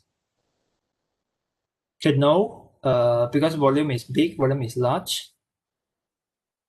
Okay.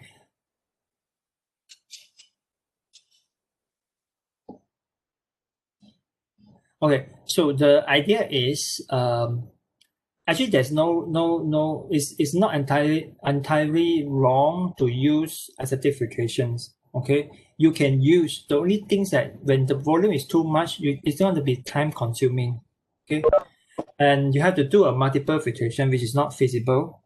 And also you have to think of if you keep using the same filter, the filter is very thin layer. So when after filtering for such a big volume, there will be chances that because you're going to force, so if you have an actual chance later on to prepare in the lab, so you will feel even filtering 20 ml into your final container or for your multi-dose vial, it will be very, very difficult, okay, because of the back pressure. So not talking about which is another 10 times or 20 times of the volume. So it's very time consuming. So when you try to apply force, there will be chances for you to break the membrane. So eventually you're not doing any filtrations. Okay. So with that kind of reasons, we will say that it is a no. okay, to do a aseptic filtration actually for IV infusions. Okay, so labeling. Okay, now I'm going to show you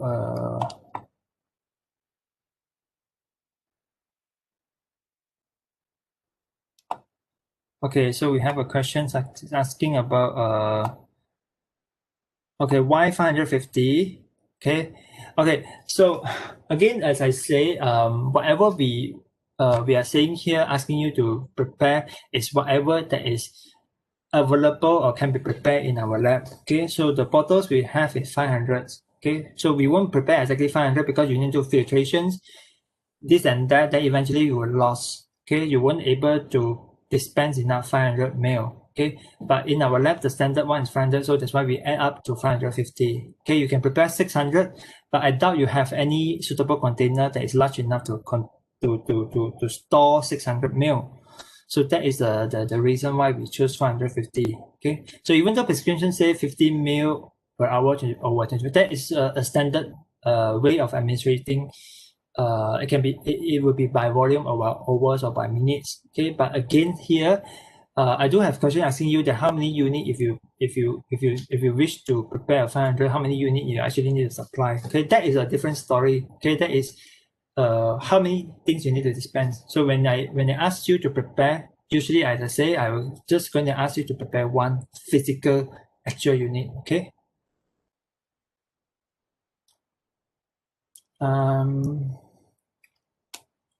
Let me open your. Okay.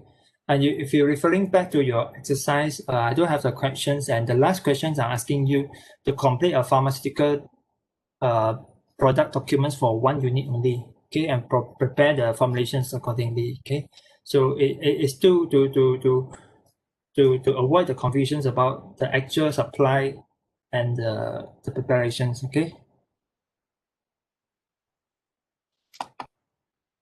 So I will have to share.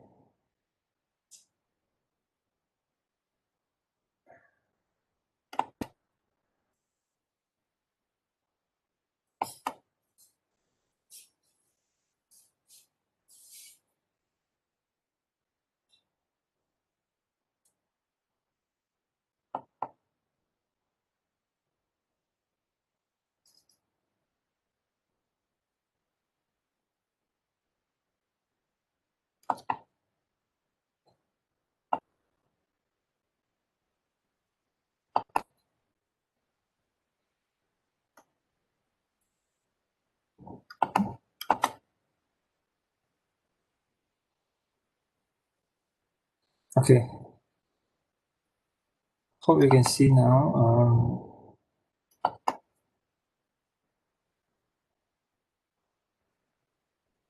Okay.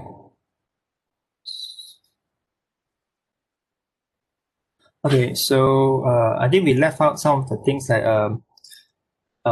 labeling, especially labeling.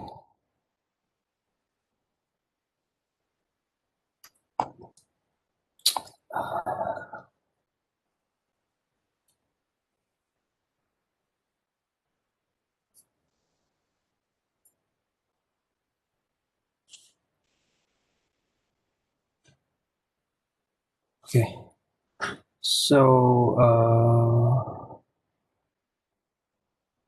I think I will send back these documents for you guys in the e-learn later on. Okay, I think can we skip this one?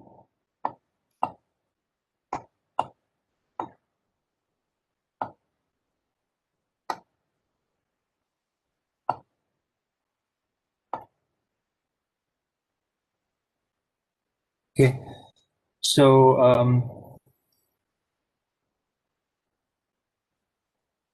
okay, so over here you have to check this one. I can't remember which by who this one.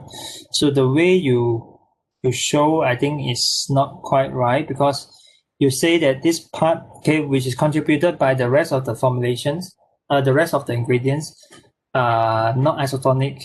Okay, so but you have to be careful because here, it should be the overall to be isotonic as well. Okay, to the volume of U, not based on the percentage of sodium chloride for you to determine. Okay, so that's why I make some remarks here. So you have to check.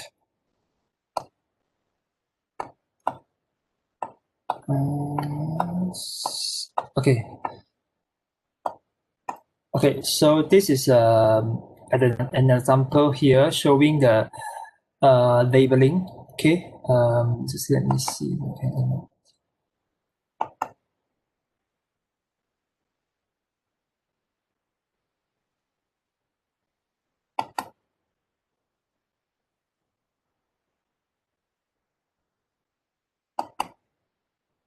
Okay, so here looking at these situations, so what are important informations? Okay, you have to remember labeling is also it's important also for the patients and for you to do a proper counseling, but and also important for you to get marks, because this is the most easiest part for you to get marks. So if you miss out any of the important information, then you don't get full marks of it. Okay, I have to tell you that this is the most easiest way you can get marks, so make sure you don't miss out.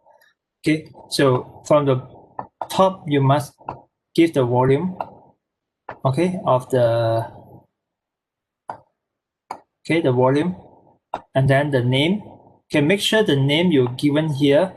Okay, if you're following BPC formula, then you put the BPC. If you're not using BPC formula, then don't put the BPC. Okay, so you just tell physostigmine eye drops or physostigmine sulfate eye drops. Okay, so you don't need to specifically mention BPC, because in this case we are not using BPC formula. Okay, so physostigmine, and make sure your spelling is correct. Okay, if the spelling is wrong, so I will consider that as another drug, so I won't give you marks. Okay, you have the drugs, so you don't need to mentioning again the drugs. You can just say physostigmine eye drops, BPC 1973 or 0.2%. Okay, but over here, when you have a preservative here, a bactericide, you need to mention that this is a bactericide, dot, okay, benzalkonium chloride, okay, don't need to put solutions, okay, and the concentration.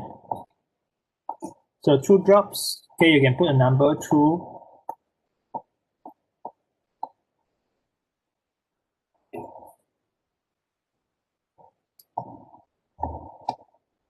I have a 2 drops to be instilled in both eyes. Okay, so in our case, we don't mention about which eyes. So if there's no indication of left or right eye, so it means for both eyes. Okay, so twice a day for 5 days. Okay, for external use only are very important, because this is only for eyes. Okay, sterile until open. So this is very typical. Okay, but I think if you're referring back to PPC again, I think protect from light must present. So just let me close my window. It's ready. Okay. Okay. So some of these what we call the auxiliary label, okay, are important, because that will give you some ideas about any special storage, let's say, or any special instructions to avoid any unnecessary things to happen. Okay. Oh yeah. So someone mentions that your concentrations. Yes, the concentration of your preservative. I think always people make a mistake here. So it must be the concentration you put into your formulations. Okay, not the concentration of the benzalkonium chloride for stock solution that you use. Okay, so whatever you put in here is the amount present in this particular eye drop. Okay, so date of sterilization. Okay, so it's the same as your date of dispensing. Okay, and you will have another extra expiry date. Okay, so remember there are 3 dates that must present in your formulations. Okay, so but then the expiry date will depends on the Depends on the sterilization method.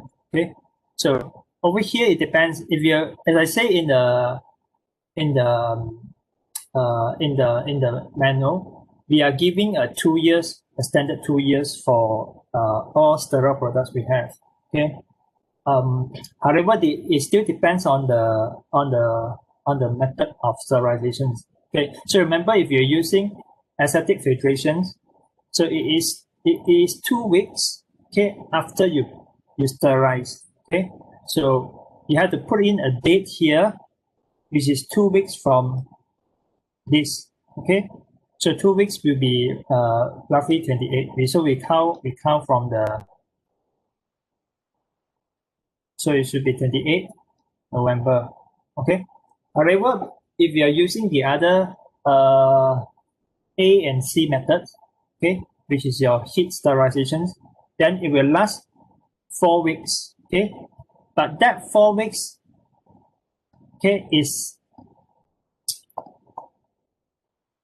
the 4 weeks is actually after. I think I better use the, sorry.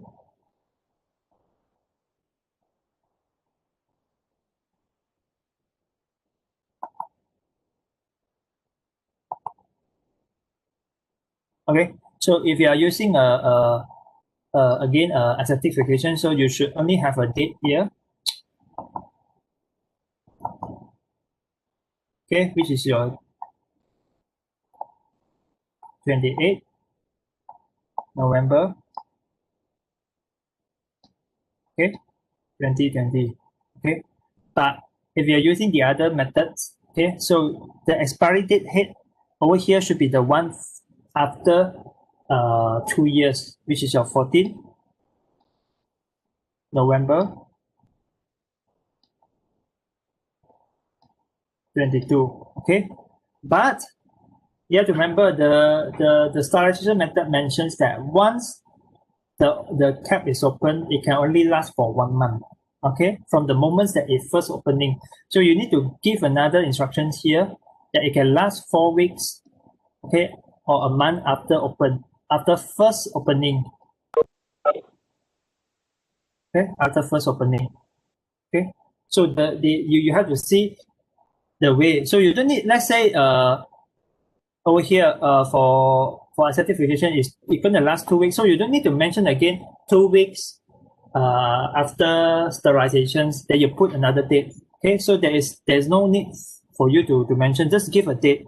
Okay, it's making people confusing. However, but if you're using heat sterilization, you need to put an exact date, which is after 2 years, plus an extra information about how long it can last after opening. Okay, so there is the difference between that. All right. So then you give a batch number. So I think a lot of you miss out batch number. You can just put AB 1, 2, 3, 4. So you just figure out your own. Okay, usually I will encourage you to put 2-digit and 4 numbers. Okay. Okay, the name of the patient. Okay, remember the name of the patient is not you, so you have to put the actual name that is given and then the dispensing date. Okay. So don't forget that this is a red label. So you need to put a red line or whatever, or use a red pen to write. Okay. All right. So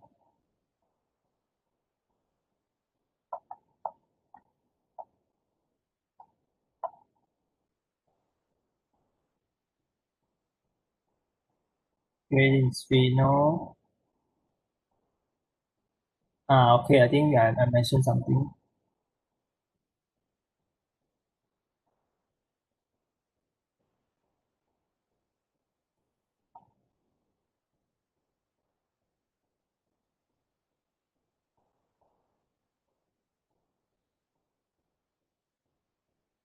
Okay, I think this is quite typical. I think I will jump to the, yeah, this one. Okay. So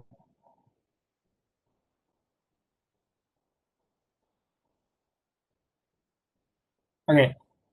So for injections type of things, so again, volume, the name, if your reference is, if you're referring to reference, then reference my presence. Okay, this is very careful here. So you have to check the labeling for the dosage. Okay, so over here is the base, so you just put chloroquine base. Okay, 40 milligram. So this is not a typical way of writing units. Okay, so it must be put as how many milligram in how many ml. Okay, even though this is not entirely wrong, so you should put 40 milligram in 1 ml. Okay, let's say. Okay.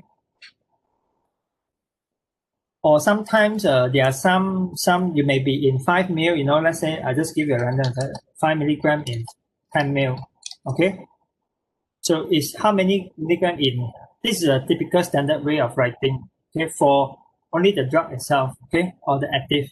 So the stabilizer or the preservative should then follow back what you have lah. So bactericide, chlorpyrifos, 0.1%, that is fine. Okay, your directions. Okay. So usually for injection, we usually have another indications here, which is for intramuscular injections, for IV infusions, or for IV injections. Okay. So protect from light. 3 date, 1 date, 2 date, 3 date, and again this one. Okay, why only 2 weeks? Okay. So it depends on the indications, the sterilization method. Okay, so if you're just using an autoclave, so we just say that it's it's able to last 2 years, so you just give a date, exactly date, 14 November 2022. Okay. So if you're using aseptic filtration, then probably you only last for 2 weeks.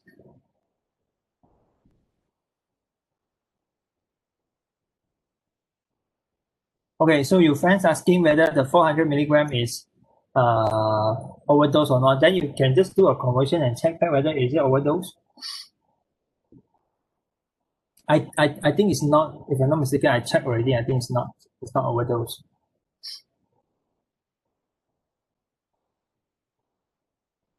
Okay. Yeah, don't remember checking doses is also important for you.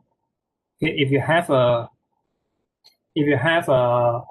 overdose, then you have to point out. But I mean, in this case, I won't too penalize you on this part. But if let's say okay, typical way that I can test you guys about overdosing here is if we're giving you a very extreme doses.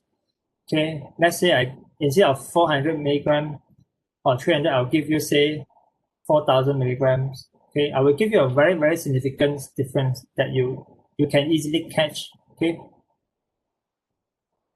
or just a decimal point difference, something like that.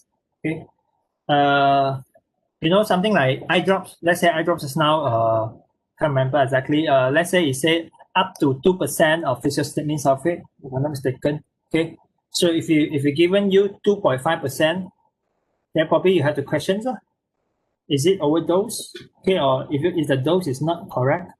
Okay. Okay, I think the rest is okay. This one.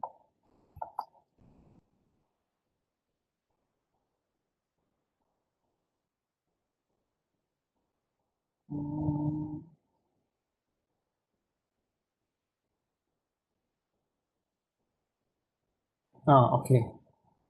So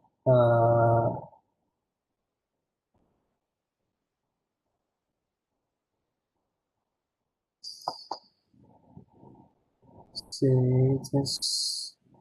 So make sure you choose your correct date. Okay. See, you make a mistake here. The unit expression unit in injections. Okay.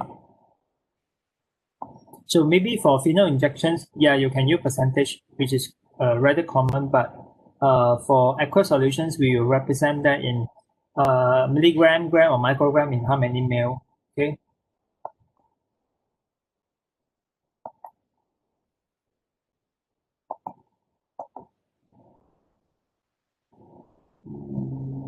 Okay, I think I will skip this one.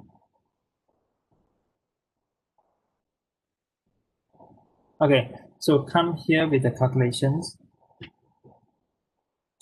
I think this one, I think your friend did something wrong for this one. I think I will use another example later on. Okay,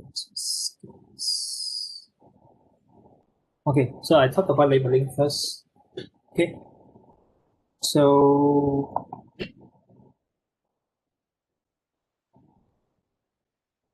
okay, so 500 ml. It's good. Always intravenous infusions. Okay, don't put isotonic. I think there are several of you put isotonic infusions. So you can put isotonic intravenous infusions. Okay, but intravenous not present because you need to tell that which route is using. Okay, you have the K ion first, then followed by the N ions in both millimole per liter and in bracket milligram, milli equivalents per liter. And if you have a non-electrolyte like dextrose, so you need to put gram per liter here and percentage weight volume here. So together with the salt. Okay, so this is quite straightforward. Okay, the rest I think you have to remember this is quite standard. For intravenous infusions, do not use if there's particles storage, sterilizations, and okay, I think there's lacking of expiry date.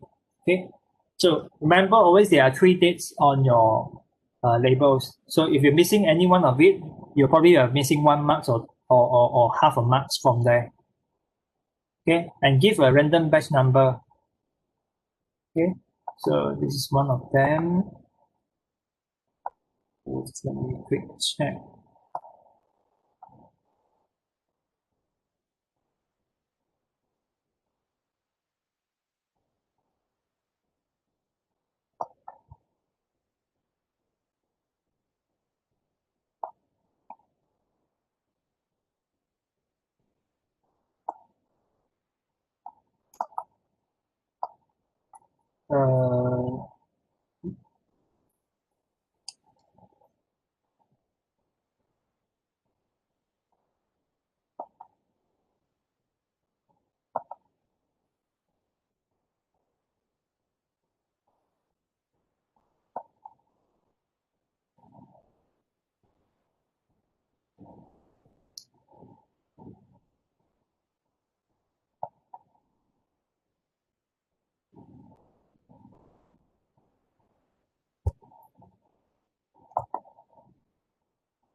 Okay.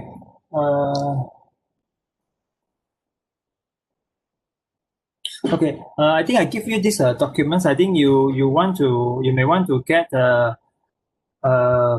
familiarize yourself because when you come to extemporaneous exercises, you have to fill up this form basically. Okay. So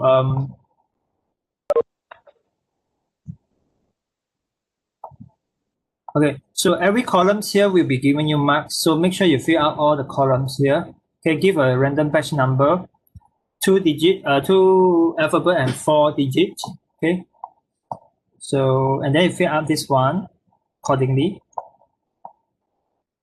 So for sterilization method wise, as I said, there may be more than one way to sterilize. Okay, but we usually will tell you ahead, as I mentioned just now, to use which one in the lab. Okay, which is more feasible because if you do aseptic filtrations for all, then probably it's gonna take a lot of time. Okay, so another things here, it should be aseptic filtrations. Okay, I mentioned on times aseptic techniques is not a sterilization method. Okay. Okay, for this one, let's see. Okay, the lack of you need to tell us what is benzaldehyde chloride. There's no need for you to put solutions. Okay, you just need to indicate the name of the compound, but no need to mention the form of it. Okay. So there's no need to put solution here.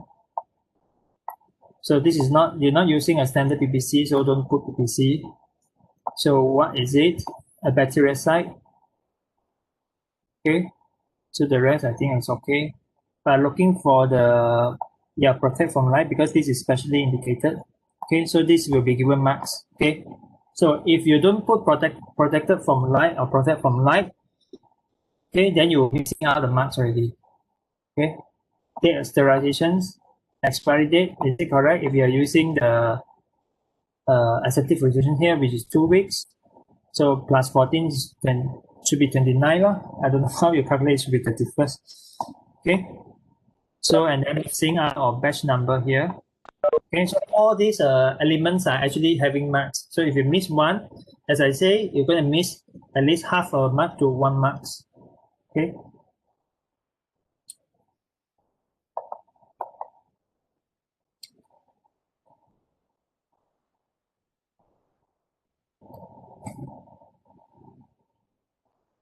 Okay, if you have 2 items, I think you might as well just split them into 2 document sheets. Okay, don't put them together.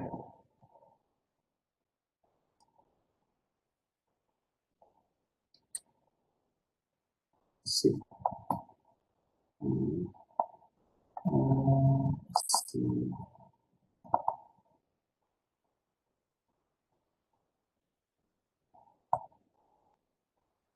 Okay, so this is one of them that I want to highlight, this one. Okay, so another big mistake. Okay, so this is a good example to show us your mistake. Okay, this one. It's Fisher-Stitt mean for 2%. What is it? Is it injections, infusion? Okay, or is it emulsion, cream? You didn't mention anything here. Okay, so even though the name of the drug is right, no marks given for you. Okay, do not use short form, okay, in the label. Okay, but within your work, let's say if you want to use short form, it's okay, but you need to define them in the first place. If you use a chemical formula, make sure you know which one is it referring to. You must first, when you first mention in your calculation or whatever, sodium, acid, phosphate, bracket, this one, then you can subsequently use this one. Okay, else we get confused whether you actually really knows the formula or not. Okay. So no drops lah. I think your language had to be a bit more beautiful. Okay, apply 3 drops. Okay. All right. So I don't know where you come with the idea of 1 week. Okay, so check your manual. Okay, 3 date, 1, 2, 3, 3 dates, batch number. Okay. So any other important informations? Okay.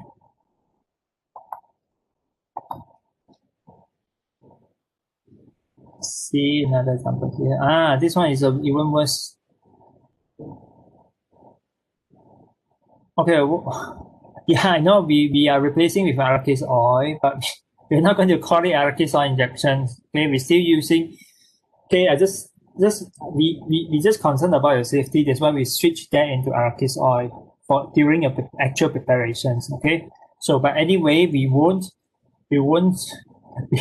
still give it the actual names. Okay, with your phenol oily injection. Okay. So if you do not use any preservative, there's no need for you to mention. Okay, if you think that doesn't present, you don't need to specifically mention that there is no such thing present in the things or whatever. Okay. Again, here I say, we know it's 2 years after preparation, so just keep the dates. Okay, we know already it's exactly 2 years. Okay, even the concentration is wrong here. Okay. So one by one.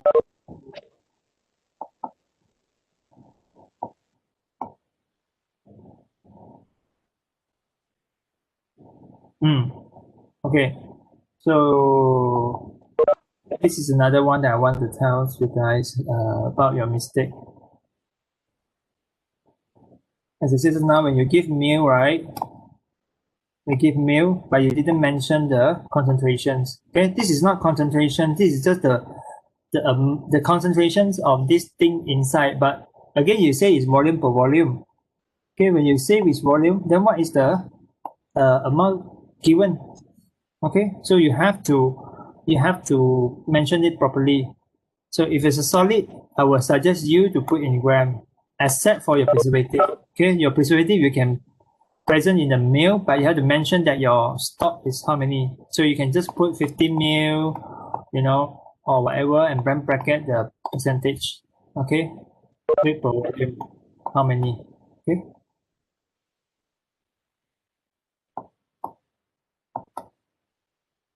You have to remember, if your things are confusing us, okay, if your writing is confusing, means you are not able to get marks. Okay.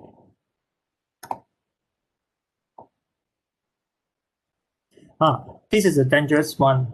Okay, so your concept is wrong. So you say tears tonicity is between 0.5 to 2. Wrong. Okay. Wrong. As I say, our tears is close to isotonicity. Okay, when you say tears tonicity is 0.5 to 2, it's wrong. The concept is wrong. Okay, so tears is still isotonic. It's only that we can tolerate 0.5 to 2% of sodium chloride solutions equivalents. Okay, so you didn't mention what is it 0.5 to 2%.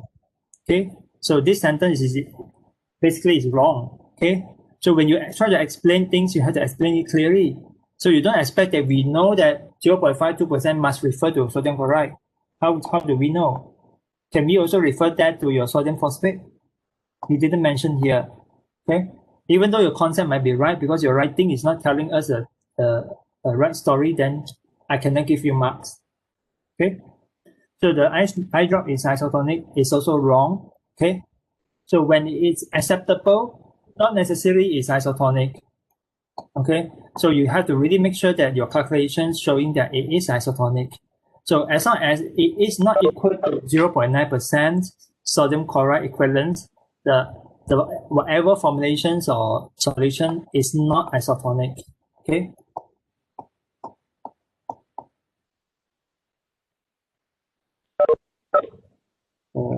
See. Okay, so this one I highlighted here.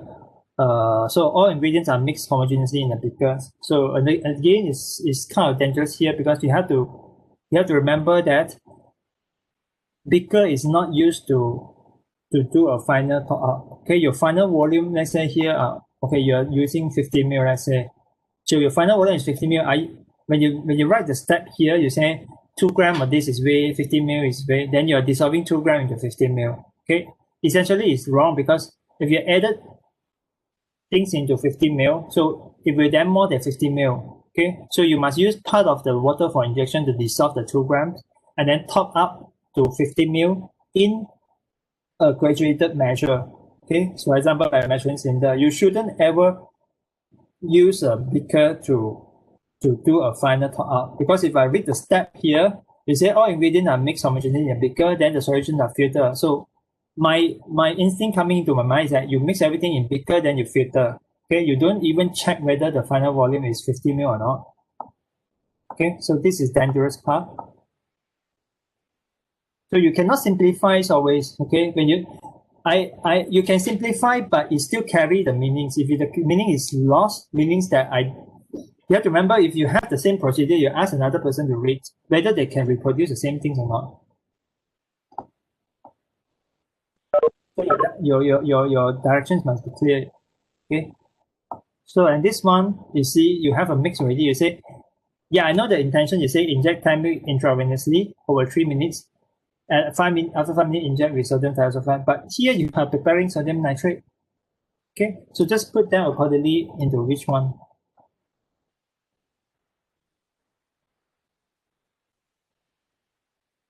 Okay, same here. Okay. This one.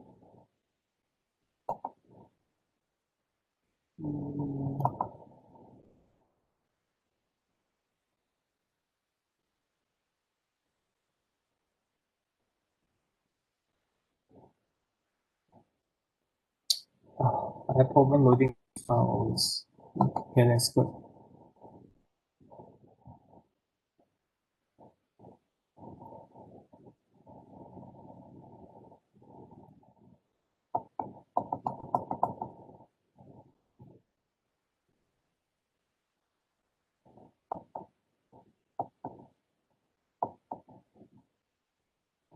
Okay, so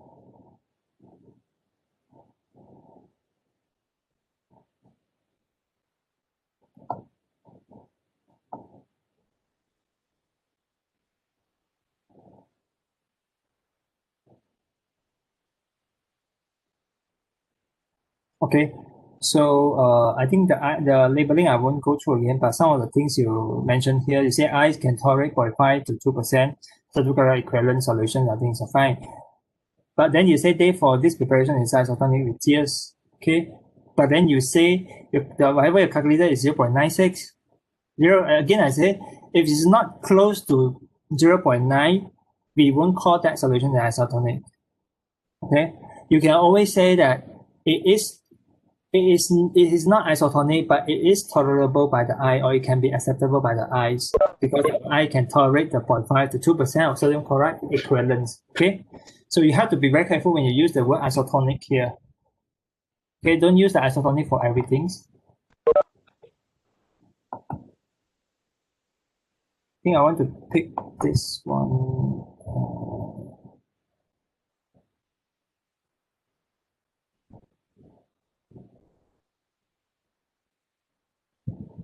Yeah, I'm not sure. I think this one should be correct, if I'm not mistaken.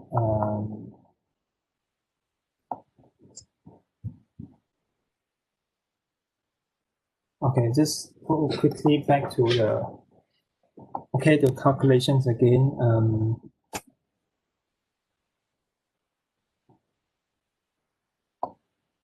Yeah, okay. So this one you have to be clear. Okay, and just I think I want to do a quick revisions on the. Okay, the only things you have to identify is the valency. So if after you calculate the millimole per liter for each of the salt, right? So you have to go with the charges only. This is 1, this is 2, okay? This is 1, this is 1, this is 2, this is 2, okay? So you have to time the valency. So when you come to, you have to, for the millimole, you have to calculate the amount of it present in the, just let me,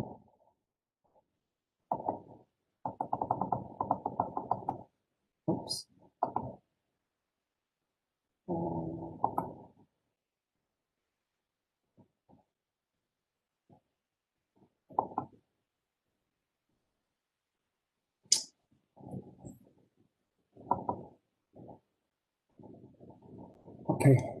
Okay, so for millimole per liter, just have to look for the liter number in front, okay, behind, following each of the ions, okay. So if this is 2, this is 1, okay.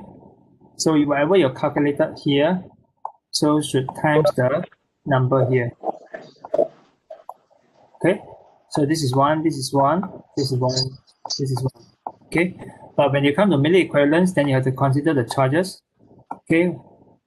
This one times 1, same, okay. This one times 2 should get, okay, this one, okay, the same for the rest, okay. This is 1, this 1, this is 2, this is 2, okay. So you have to remember milli equivalence when added up, okay, both cation and anion must be the same, okay. But millimole is not, millimole may not be the same. Okay. So this is another way you can check whether your calculation is right or wrong, right? Okay, so one of the interesting things that I think one of your friends sharing is this one. Okay, so you have to remember the total milli equivalence per liter of both cation and anions is equal to 310 milliequivalents per liter. Okay, if it's when you calculate this one, it is not as equivalent. It's not same as 3010 milliequivalent per liter, meaning that the preparation is not isotopic or not isoosmotic with your blood plasma. Okay, so if there is no delta T value or whatever value related to the freezing point depression value, then this is another way you can calculate to prove the tonicity of the formations. Okay, but if you're going to include a non-electrolyte like anhydrous dextrose into calculations, so you can use this one equation to prove without adding the non-electrolyte. But if you wish to add the non-electrolyte, then you have to use the freezing point depression method to calculate already. Okay.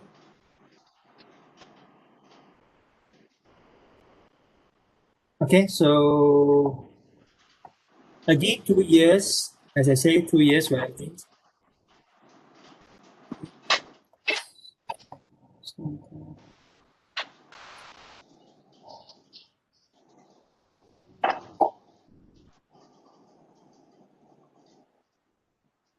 Okay, so I think the rest will be more or less the same. Okay, before we end, do you have any more things to ask?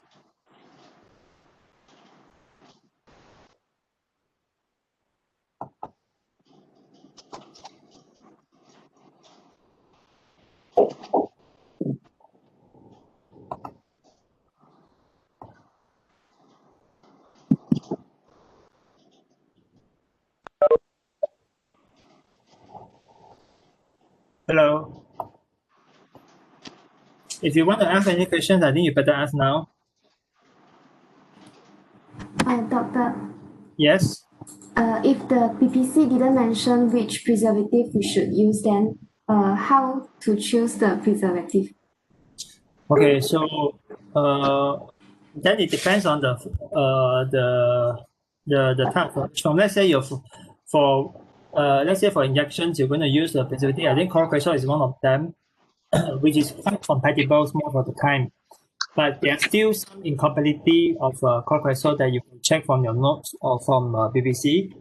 Else, for eye drops itself, okay, BBC suggested a whole range, okay, and then those preservative, again, you have to refer some of them to the lecture notes that I mentioned or some of the references, because some of them are incompatible with some of the salt form or some of others ingredient present. Okay, so if that is the things, then you have no choice, then you have to choose another one. Right, thank you, Doctor. Okay. Okay, someone mentioned if you have two products, do we need to put both information in one document or can you use two? Yeah, you can use two documents. One document is actually referring to one product, okay? Not one prescription.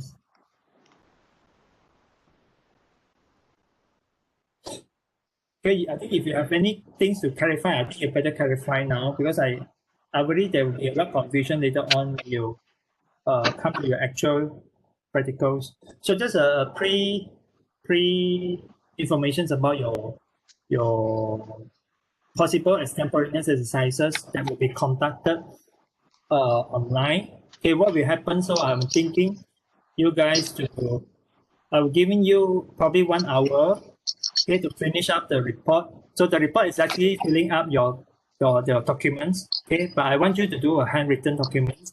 Then you snap a picture and then submit, okay, in the e-learning. Okay, so within that 1 hour, you must submit the document sheet. So I think you cannot print out the place.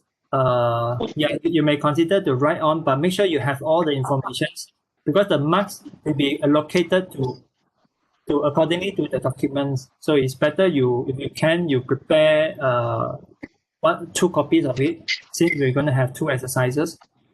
So arrange a time with your class rep again. At least have 2 1.5 hour, maybe the time slot for you to complete the 1 hour test. Okay, so a similar things will happen when you come to practical, in the practical term test.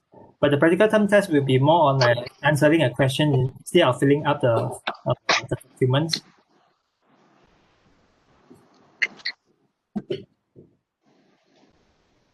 Any more questions you want to ask?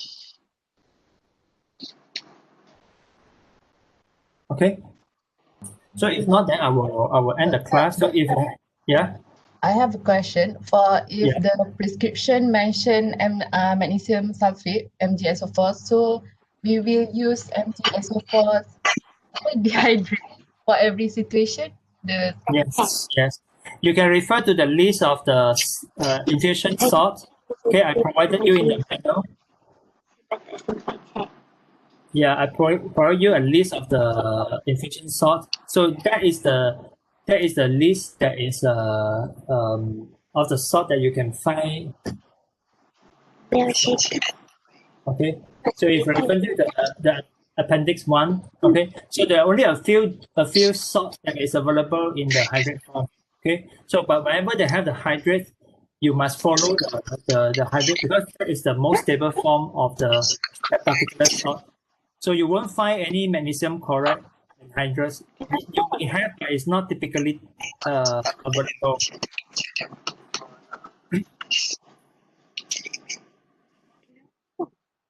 Okay, there will be only one prescription given during that 1 hour. Okay.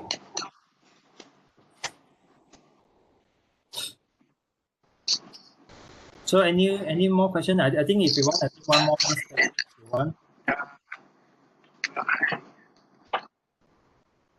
If not, then I will end the class. I think if you have any things, you can just put the e-learn. If you think that it's confusing or whatever, I think you better put in the e-learn to clarify. Else, when you come to the test, at least it tells that, oh, this is not clear, that is not clear. Okay. So again, as I say, if you're coming to the test, I will especially request that how many units you need to produce, or the calculation is based on how many volume or how many units. Okay, so I will specifically mention that, so you won't have to guess how much I need to prepare. Okay. However, when you come to answering the practical questions, you have to put the situations into whatever you're going to do in the compounding lab, in our compounding lab. Okay, so that will be easier for you. In terms of packaging wise, so what are the available packaging, the sterilization method, what are the possible sterilization methods that we can do? So I want you to have the concept that we are actually preparing this one in our own lab. Okay.